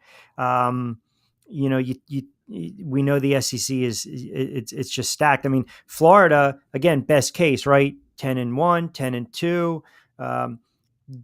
That was just a gauntlet. You're talking about toughest schedule, maybe some people are saying college football history, but be that as it may, 10 wins against this type of slate, you're looking at pretty much automatic playoff berth, right? And an at-large selection. I mean, kind of handicap Florida. Florida's got a brutal schedule. I think it's like them, Oklahoma, and Vanderbilt have like the toughest schedules in the country. And then I think it's like Texas. So, I mean, if you're Florida and you go 10-2, you're making the playoff because like you will have beaten somebody like Georgia. You would have beaten somebody like Tennessee, Texas, Miami, all playoff caliber teams. Ole Miss as well, which is certainly in that category. It's all about DJ Lagway, and I think that the upside with him, like he could potentially be the best quarterback in the SEC, maybe in a year or so. Like he was that well thought of coming out of high school. I think that the players are really buying into Billy Napier, and they think that how they played in the second half of last year did a lot for me. And I'm not a Florida fan by any means. I mean, I went to Georgia. This is my school's biggest rival. So, but I do respect what Billy Napier has done. That being said, I have noticed in some spots with Napier, particularly versus Georgia, there's about a 5-minute stretch of the game where he just freezes and it has catastrophic damage to his team. And they end up losing games by a lot where they could have been in it for a while. But I will say this: keep an eye on Texas going into the Swamp. That could be a big trap game there for the Longhorns. That's very, very, very interesting. I mean, that conference is so stacked. Like you're looking at teams that are 9, 10 wins. I mean, and they're gonna bang the hell out of each other. Which again, it's always interesting. I want to kind of switch gears before I let you get out of here. I thought the Mets had an opportunity to bury your Braves, right? And again, offensively, they had their moments. They're able to split the 4-game series 2-2. They get the win. Alonso gets a couple big hits the other night. They lose their pitcher, but I still think I'm not counting out your Braves in the NL East. I'm not, because the Phillies offense has just basically gone south. I mean, it's bad enough. Look, you get swept by a very good Astros team, but they couldn't even score a run. I mean, they got the 1 run yesterday, but then they got blanked 2 out of 3 of the games, and they scored 1 lone run yesterday, and they had their horses on the mound for them. So if you're a Phillies fan, that kind of worries me. The Mets only won for the 3rd time in 13 games. I feel like your Braves are sneaky, and if they just hang around, they're not going to be sellers like maybe I thought they would be. So how you look at the NL East right now on June 27th? I think it's ultimately going to come down to who's playing the best baseball at the end of the year between York and Philadelphia. It is kind of, it would be shocking if the Braves came out of the division, but like they're in the midst of like a very tough run here. You've got 3 at home versus the Phillies. I saw it tonight because I wrote about this for FanSided. They're going up against the pitcher, Mick Abel, who gave up 4 home runs to the Mets, 7 home runs in his first 5 starts. And Truist Park can be a little bit of a launching pad. I know we kind of got some like overcast weather here in the Metro Atlanta area right now. So that, of course, we may get some rain delay here with that. But if you take 2 or 3 from the Phillies, then your next couple of series are far more manageable. I think you host the Angels, then you go and you play at the Orioles and at the Athletics, and then I think you play at the Cardinals before the All-Star break. Like there's wins to be had there for sure for Atlanta. But if I go back to it to kind of talk about more about like the Mets and everything like that, I think it's good that they came out of it to split the series, to basically stop the bleeding. Find obviously what happened to the starting pitcher. That's tough and everything like that. Going to have to make a trade here probably to rectify that. The Mets, like if they can grow from this rough patch and come out of the All-Star break re-energized, they might be able to do it, because the Phillies have just been so inconsistent really with the offense. And like what I've noticed with being a Braves fan and covering this team, if you struggle offensively at the start of the year, you're just not going to like reignite it quickly. It may be a season-long issue. It may be a hitting coach issue, an approach issue. And it's so unbelievably frustrating if that's your team. By the way, the pitcher on record tonight, Mick Abel, he's given up 18 hits, 9 runs all earned, and 7 home runs over his last 4 starts. That's in the month of June. Just in the month of June. And again, he's very hit or miss. His ERA is hitting at 4, right around 4.67. So you might see some runs tonight again. And your point on the Mets, here's the one caveat if you're a Mets fan. You're waiting for your big time players and/or player in Soto to finally wake up. And, again, it might take a little bit of time. We saw maybe he was just clutching the bat a little too much early on, but this is what you want. He turns around. I get it. He was 1 for 2 last night, but he was 2 for 2, 2 for 4, with 2 home runs the other night. Like maybe, that series, gets him going a little bit. Yeah. I mean, Alonso can only do so much. Lindor can only do so much. Like for the Mets to do what they need to do, all 3 of them, including Soto, have to get there. And you're going to need other players like McNeil, who's always a player that I respected from afar. Nimmo just, creating havoc on the base paths, walking a bunch. If you basically are able to manufacture runs and not just rely on the long ball and really and not have the bats disappear for extended stretches, the Mets could have the team to win the division, because we talked about Philadelphia. It's been pitching. You got a guy out there that gives up meatballs. And unfortunately for the Braves, that won't matter, because Bryce Elder's pitching today, and he loves to do that too. Yeah. Cubs playing really good baseball. They score a lot of runs. The Dodgers are the Dodgers. I mean, the Dodgers are already at 51 wins. Then you look at the AL. My Yankees are so hit or miss. I just can't figure them out. They're like an enigma.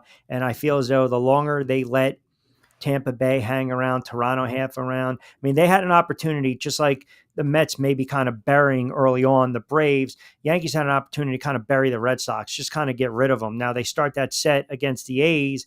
But again, they're too inconsistent for my liking, right? You get swept by Boston, you get swept by the Angels, or 3 out of 4, you lose to the Angels. You come back, you take 2 out of 3 against a Baltimore team that's probably going to be sellers at the trade deadline. Then you follow that up and you lose 2 out of 3 against, a team in the Reds that, yeah, they're a couple games over 500, but they're kind of buried in the NL Central, 6 games back of Chicago. So I can't figure out the Yankees for the life of me. I think there's an interesting parallel you said with like the Yankees and the Mets, and that's always just like good conversation to be had. But like allowing teams like the Braves and the Red Sox to hang around, it's doubly bad. It's not just because it's in your division where like each game counts twice as much, good or bad, whatever the outcome is. But like, I don't think Atlanta or Boston are going to be sellers at the deadline to the degree that people are thinking. I don't think Craig Breslow or Alex Anthopoulos are going to want to admit defeat. And I think also, I'll speak more on the Braves' behalf. It's like with Sale hurt, he's not going to be available. And then Ozuna has 10-5 rights, which basically means he's been in the big leagues for 10 years. He's been with the Braves for 5 or 6 years. He can veto any trade. Yeah. And he's a DH. Yep. Yeah. And how robust of a market are you going to have? I mean, I know I've seen stuff out there with like the Red Sox, like, oh, let's trade Duran. I'm like, I don't even know who the third best trade candidate for the Braves would be at this point. Is it Sean Murphy? I mean, do you really want to trust Drake Baldwin to be behind the dish the whole time? He's great, but like the Braves always kind of do the backstop tandem here. But the Yankees, I don't know. It's the Aaron Boone of it all is probably the best way I can say it, and we don't have to really expound on that too much. But like, it's like just when you expect him to like, come on, we could please get there. It's like James Franklin with Penn State. It's like, and we don't because it's you. I am not an Aaron Boone fan. Never been an Aaron Boone fan. Again, I go back. I love Joe Torre. But I also know at times Torre was too loyal. Girardi had his moments as well, and Boone at times just makes head-scratching decisions, for the life of me, when to pull a guy, when not. I mean, look, the Phillies went through it the other night when, who was it? Was it Ranger Suarez or Sanchez was on the hill? I think he was 7 2/3, and they pulled him, or they kept him in, and then he gives up a solo shot. I mean, that's manager's intuition, right? You got, a good manager, in my opinion, all you're doing is basically you're managing your staff. That's really it. And then obviously, what to do if you have to shuffle the lineups, but it really boils down to pitching, and you have to have a feel for the game and when to keep these guys in and when to pull these guys. But the game's different, right? We want to shorten up the game. The guy goes out 3 or 4 innings, and all of a sudden we're going into middle relief. Yeah. I was thinking about this. So the bulk of major league managers are former catchers, because the idea is like you see the whole field. It's kind of like the same thing where like a quarterback's going to be a head coach in football, a point guard in basketball, maybe like a linebacker or a safety in football from the defensive side of it. But if you're talking about a lot of guys who are former catchers, whether that would be Girardi, whether that would be Torre, whoever else you want to throw out there as well. His family, his dad, yeah. Like, you're talking about people that just have no feel for a pitcher. It's like, come on, you work with the pitchers. This shouldn't be this difficult. Yeah. I don't know what we're doing. You would think, but as we say, it is a very long season. All right, so it is a Friday. So what the frig Friday? Did anything make you say what the frig in the world of sports this week? Probably more so than anything, just whatever the Pelicans did in the NBA draft. That was one thing where I'm like sitting here, you think, oh, we hired Joe Dumars. He built championship teams there with the Pistons, and he's like a Pistons legend and everything. And now that the Raptors move on from Masai Ujiri, it's like maybe you have Byers and Morris bringing Dumars into New Orleans. And it was a really good weekend, really good draft for my Atlanta Hawks. I was really happy about that. But it's just, when you basically got all of social media panning what you're doing in a draft, I mean, you screwed up. What now apparently reports are coming out that Ace Bailey will report to the Jazz. I killed the kid. when I came on the air. I mean, I'm at this point, like, you got drafted, show up, play, and everyone was throwing back and Eli in my face, and rightfully so. I get it, but this kid's 18. Like, he's not Ace Naismith. He didn't create the game of basketball. Now there's reports the Jazz are saying, hey, he's going to show up. I believe if he doesn't, then he might decide I'm not going to play with Utah. And then obviously that's a conversation for another day. But what do you make of, the 18-year-old basically not only dictating where he wants to go, but now all of a sudden, not showing up? I mean, his name's Ace. That's really all you need to know. But I mean, I know Utah has really kind of struggled in a post like Rudy Gobert, Donovan Mitchell, Quinn Snyder world a little bit, but Ryan Smith seems to be like a good owner and everything like that. I mean, he got the NHL franchise there too. Seems to have a really good pulse of what's going on. The Jazz just kind of hit like a rough spot organizationally, but for the most part of my lifetime, like the Jazz, they always make it a point to field a competitive team. Yep. They're never down for that long. And I think when you go to an organization like that, yes, it's Salt Lake. Yes, it's the biggest thing in town. But like we've all grown up, we've all know about like the Jazz legends of Malone and Stockton and Darren Williams back in the day. There's been a bunch of other players as well. Like I said, Mitchell and Gobert. You can have success there. So there are a lot worse franchises to not want to go to. Like if I'm like they're gonna say, let's go play for the Wizards. Like right. that's Agree. Yeah, like there's a bunch more that have less of a clue what they're doing. Like, I think that's kind of silly to basically be that disrespectful to a franchise that's had the success that the Utah Jazz have had, all things considered. Before I let you get out of here, anything, again, I know you got some writing coming up. We're already out there on Fansided and the podcast. If you want to promote as we let you get out of here on a Friday, what you got cooking? I've been writing a lot of stuff, just more league-centric things. I wrote something about like what I think is every NFL team's best late-round pick. That's going to go live tomorrow. So basically every day 3 pick that every NFL team made, I'm like, okay, this is the pick that I think is going to work out. Some of it's kind of based on like the position that the guy plays, if I knew about him in college. And I think it was a really fun exercise to put together because like every team's got multiple day 3 picks. Half the league's undrafted. And there's plenty of guys like Brady was a 6th round pick. Kittle was a 5th round pick. Cousins and Prescott were 4th round picks. There's gyms everywhere to be had. And I think it's always like, look at Purdy, Mr. Irrelevant. Like when you have a guy that hits at that level and at that price range for your team, that's how you become a Super Bowl champion. It's, most teams can hit on the 1st round picks. Teams that kind of know what they're doing hit in day 2. Day 3 is where you mine your gyms. And that's when I've got out there. That's pretty exciting. Again, I had a good episode with Blog and Dirty on Wednesday. Going to be doing that again on Monday because I'm taking some PTO next week ahead of 4th of July weekend. Going to have Fall Start coming up again on Monday. Probably going solo. Cody will be on the show later. But yeah, again, that Blog and Dirty is mostly like every Wednesday, and then Fall Starts every Monday and Thursday out of season. So that's what awesome. I got for you, Rich. Yeah. Awesome. No, that's great stuff, man. Keep it rolling. You're doing great work, enjoying the pod, and certainly enjoying the information on Fansided as well. And of course, John's always going to be kind enough to join us at 5:05 on Fridays. Appreciate the extra time as always. Have a good sports weekend. Look forward to a lot going on next weekend. A little more baseball. Get cranked up for college football and NFL. And we'll talk then. Appreciate a couple moments, pal. All right. You do the same. Have a great weekend. All right, you got it. That's great stuff, man. Got a lot of comments coming in. He does exceptional work. I want to take a quick time out. When we come back, we want to reset the table. A lot of eyeballs on this Friday. Keep it locked in. Quickie time out. We'll come back on the other side, and we'll take you up to 6 o'clock straight up. Hi, I'm Bruce Pascoe. I'm very fortunate. Years ago, I found something that I genuinely like to do, and it's something that helps other people. What I do is help people transition from traditional health insurance into Medicare.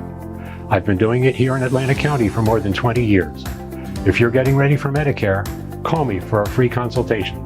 609-484-9800.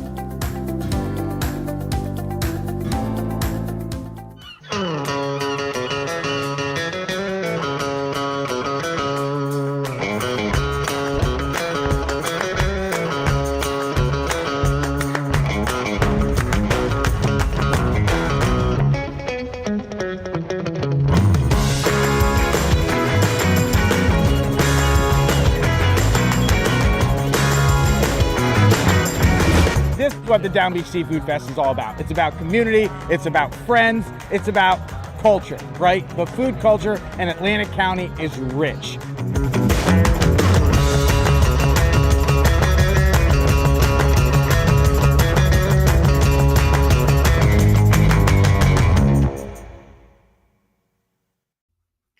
All right, 5:40 on a Friday edition Middays with Q. Rich Quinones here. Appreciate everyone keeping us tuned in. Got a lot of eyeballs on this Friday. Good stuff from John Bueller, as always. Some comments floating in as well on Facebook and on X. First Lady chiming in from Delaware. Q, looks like the young lad is going to report to the Utah Jazz. Ha, ha, ha. Enjoyed the segment with John Bueller. I did not know he's an SEC guy. Good football talk. He is down there in Georgia.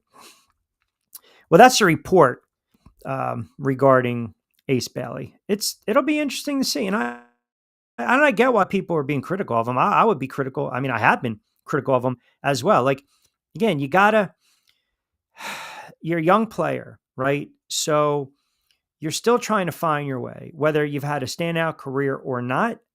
Team drafts you, show up, just play the role, right? We talked about having that poker face early on in the show. Sometimes you have to have that poker face and you have to just play the role, and you got to play the hand you've been dealt. Now, obviously, if he, shows up, he's engaged and he's balling out, no one's going to have a problem with the kid. And this is just going to be like a little blimp, right, on the radar of his career. But if he also decides to turn around and he does not want to play with Utah, as we mentioned, he's got some options. He can weigh the options, right? If he wants to turn around, he doesn't want to play, he wants to go overseas, wants to re-enter the NBA draft. I mean, you never know. You can have a really good standout career. And sometimes you go to a place that you're really not enamored with.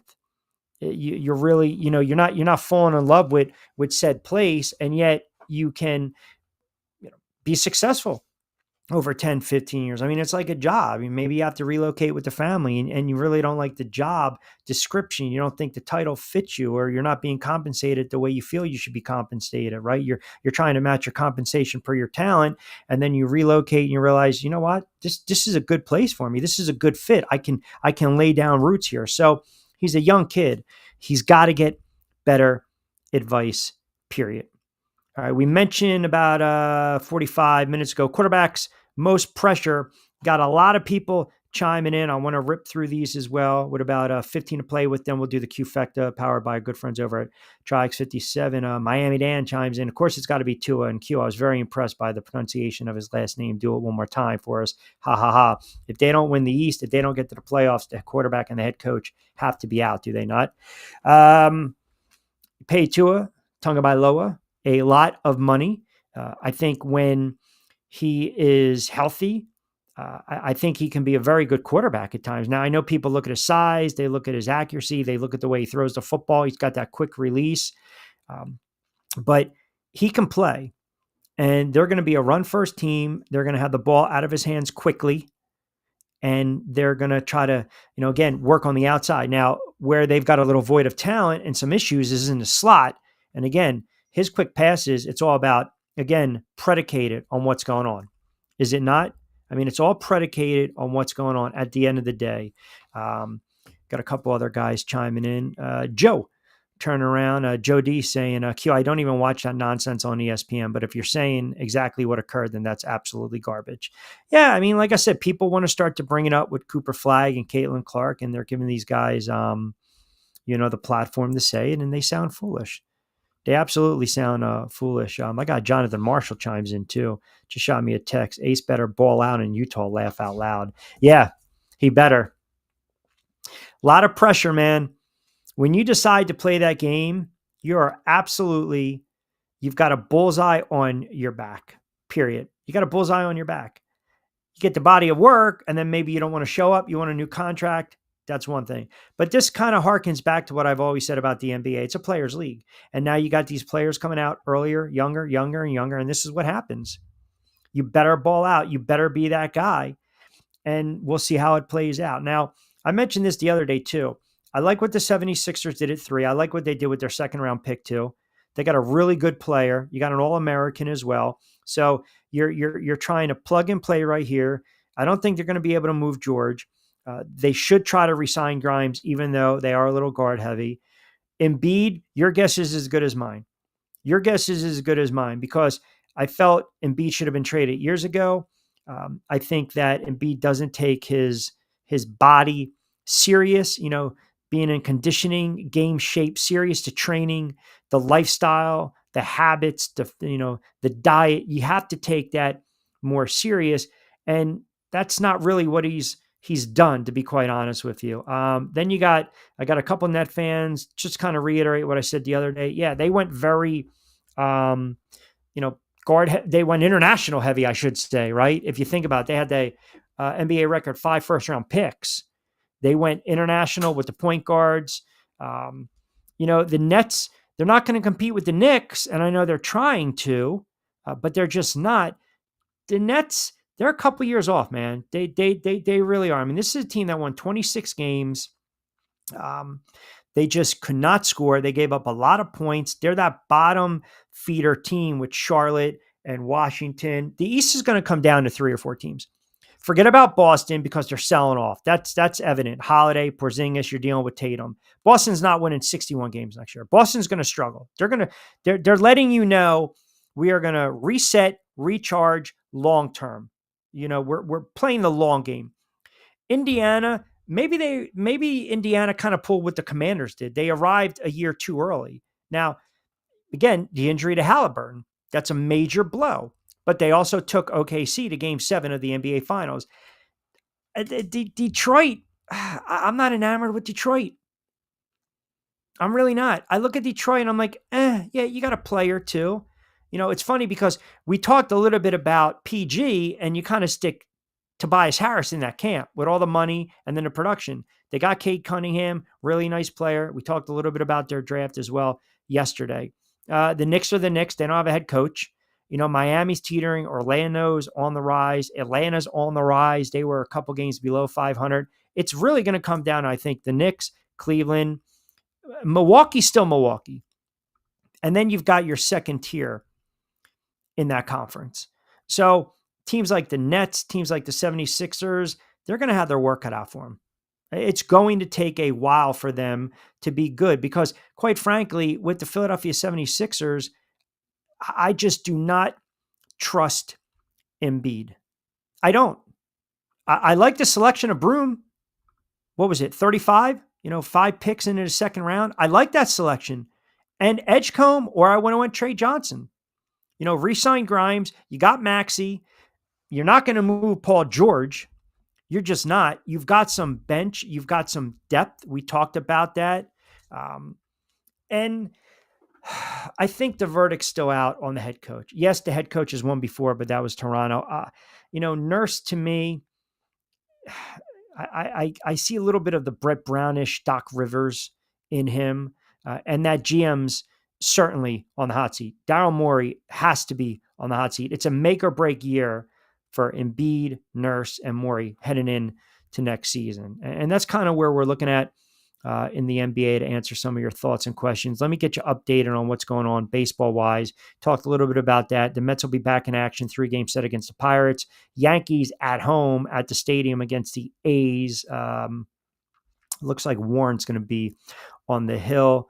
O's struggling. They're going to be sellers at the deadline. They host the Rays. The Phillies, this is a big set.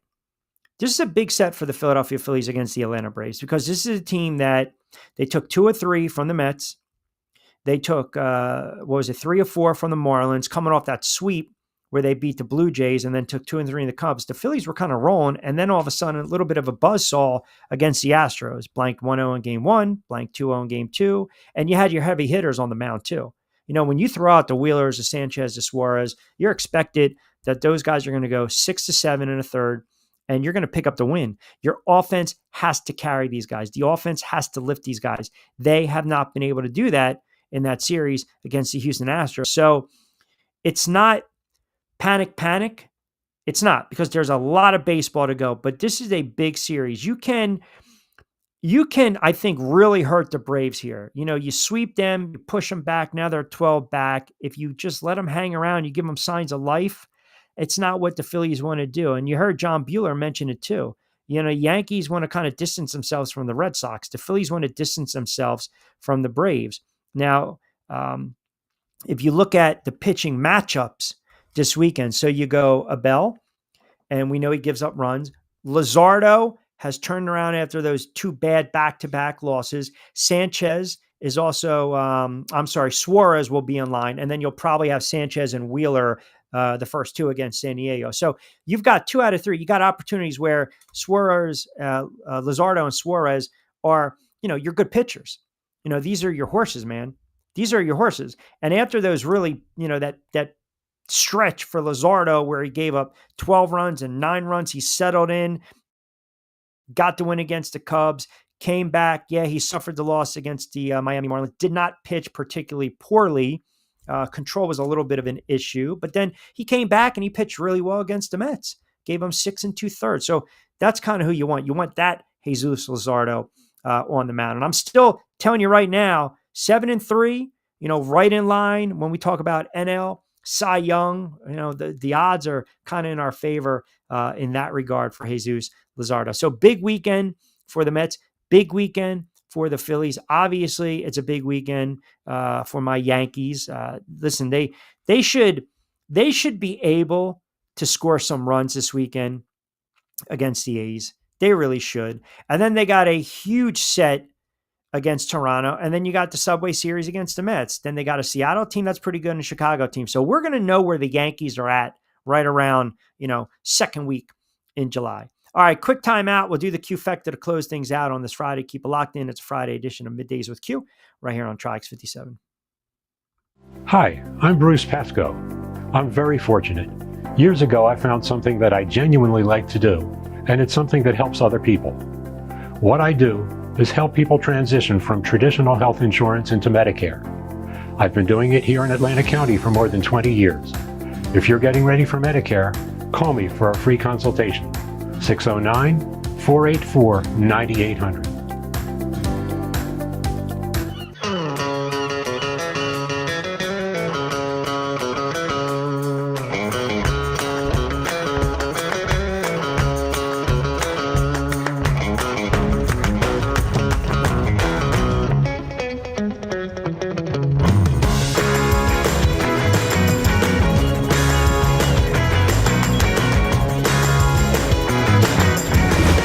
What the Down Beach Seafood Fest is all about. It's about community, it's about friends, it's about culture, right? The food culture in Atlantic County is rich.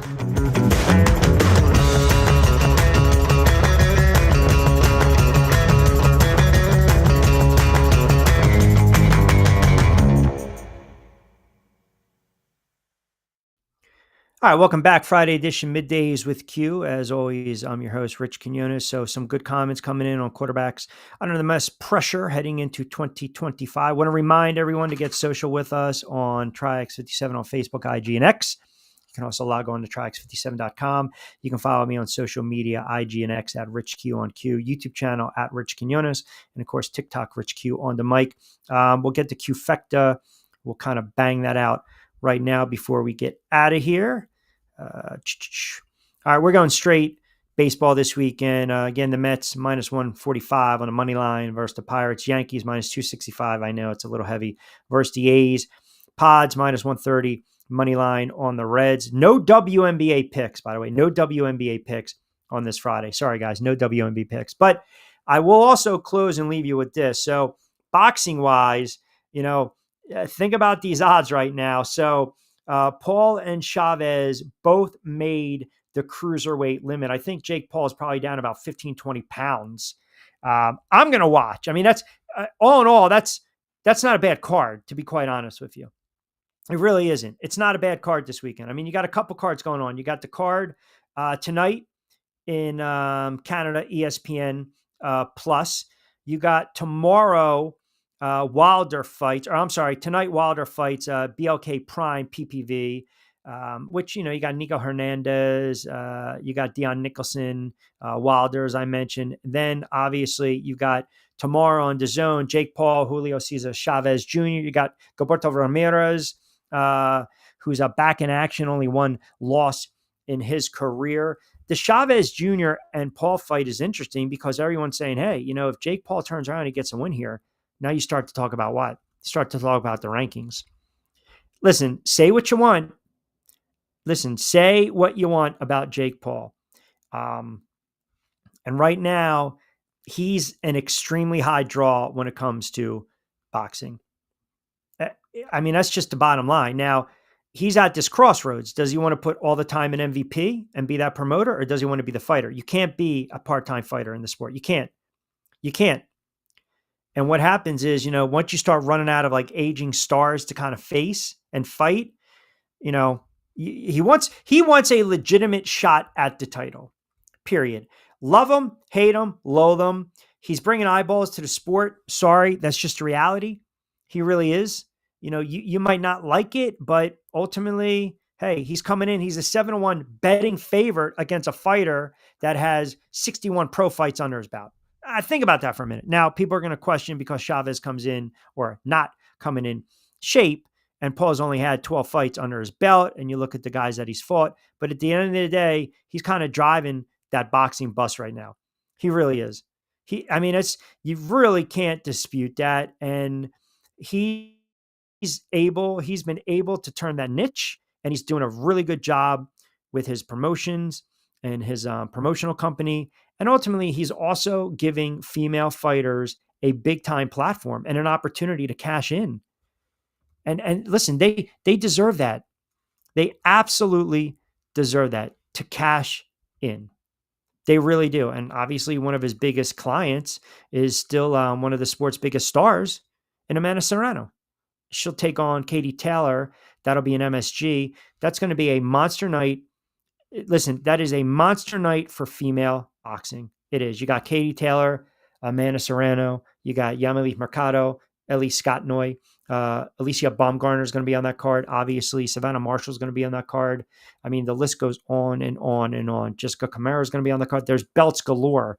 So ultimately, helping put the female fight game in the spotlight, and Jake Paul has done a hell of a job doing that. He really has. You really can't debate that. Again, whether you think he's a goofball or not, he's making money. He knows how to push the sport. He knows how to brand and market himself, and he knows how to brand and market his fighters and his promotional company. And there's a level of business acumen and just genius attached to that. How he's been able to cultivate the contacts in the sport and then turn it on its heels like that. And listen, I mean, the odds, you're really not going to get much value, right? You got to lay 700 to win 100, unless you expect that Chavez Jr. might pull off the upset. Obviously, if it's sitting at like plus 450, then you're more inclined to maybe lay your $10 to win back 45. But that's for an upset, and that's really where you make your money if you're betting on the sport of boxing, right? When you get those championship fights and you really get that live big time dog. All right, got to start wrapping it up on a Friday. We'll be back in the saddle over the weekend. We got Tropical Bets Ahora, which we will fire off on the YouTube channel. We'll take a look at what's going on sports gambling and betting wise in the Caribbean. Also, BYP Back Your Play. We're going to fire that back up next week. So we'll start to go through WNBA. We'll start to go through MLB. And then we go very heavy with the show during the football season. Lloyd Vance typically will co-host as we take a look at all the betting lines, odds, favorites for that said week in the NFL. We already gave you a look ahead week 1, 2, and 3. As always, don't forget, get social with me on all social media platforms. It's pretty simple to do. Check the banner popping up right now. Triax57. Check out the Facebook page. Log on to Triax57.com. Insert that URL, favorite, bookmark it, follow them on Facebook, like, comment, and share, IG and X as well. And then for myself on IG and X at RichQ on Q, TikTok at RichQ on Mike. You can also subscribe to my YouTube channel at Rich Quinones. We post a lot of content on the channel. We post a lot of vignettes and clips on IG as well as TikTok. Got just a boatload of comments coming in today. Excellent job with the regulars. Excellent job with the guys on X and Facebook. Appreciate John Bueller jumping on board for a couple moments. Follow him on Fansided. As I mentioned, a lot of boxing this weekend. You got a little baseball. WNBA will recap everything on Monday's edition. It'll be, as we like to call it, a Lunes Man Up, Manolo Mentiroso Monday edition of Middays with Q. As I mentioned, I'll be back in the saddle tomorrow. Tropical Bets Ahora. That'll be on SR 1029 FM The Game, but keep it locked in Triax57. Have a wonderful Sports Friday. Enjoy your weekend. As always, be safe, be sound. Appreciate you guys tuning in to a Friday edition of Middays with Q with me, Rich Quinones. As always, hasta luego, mi dia.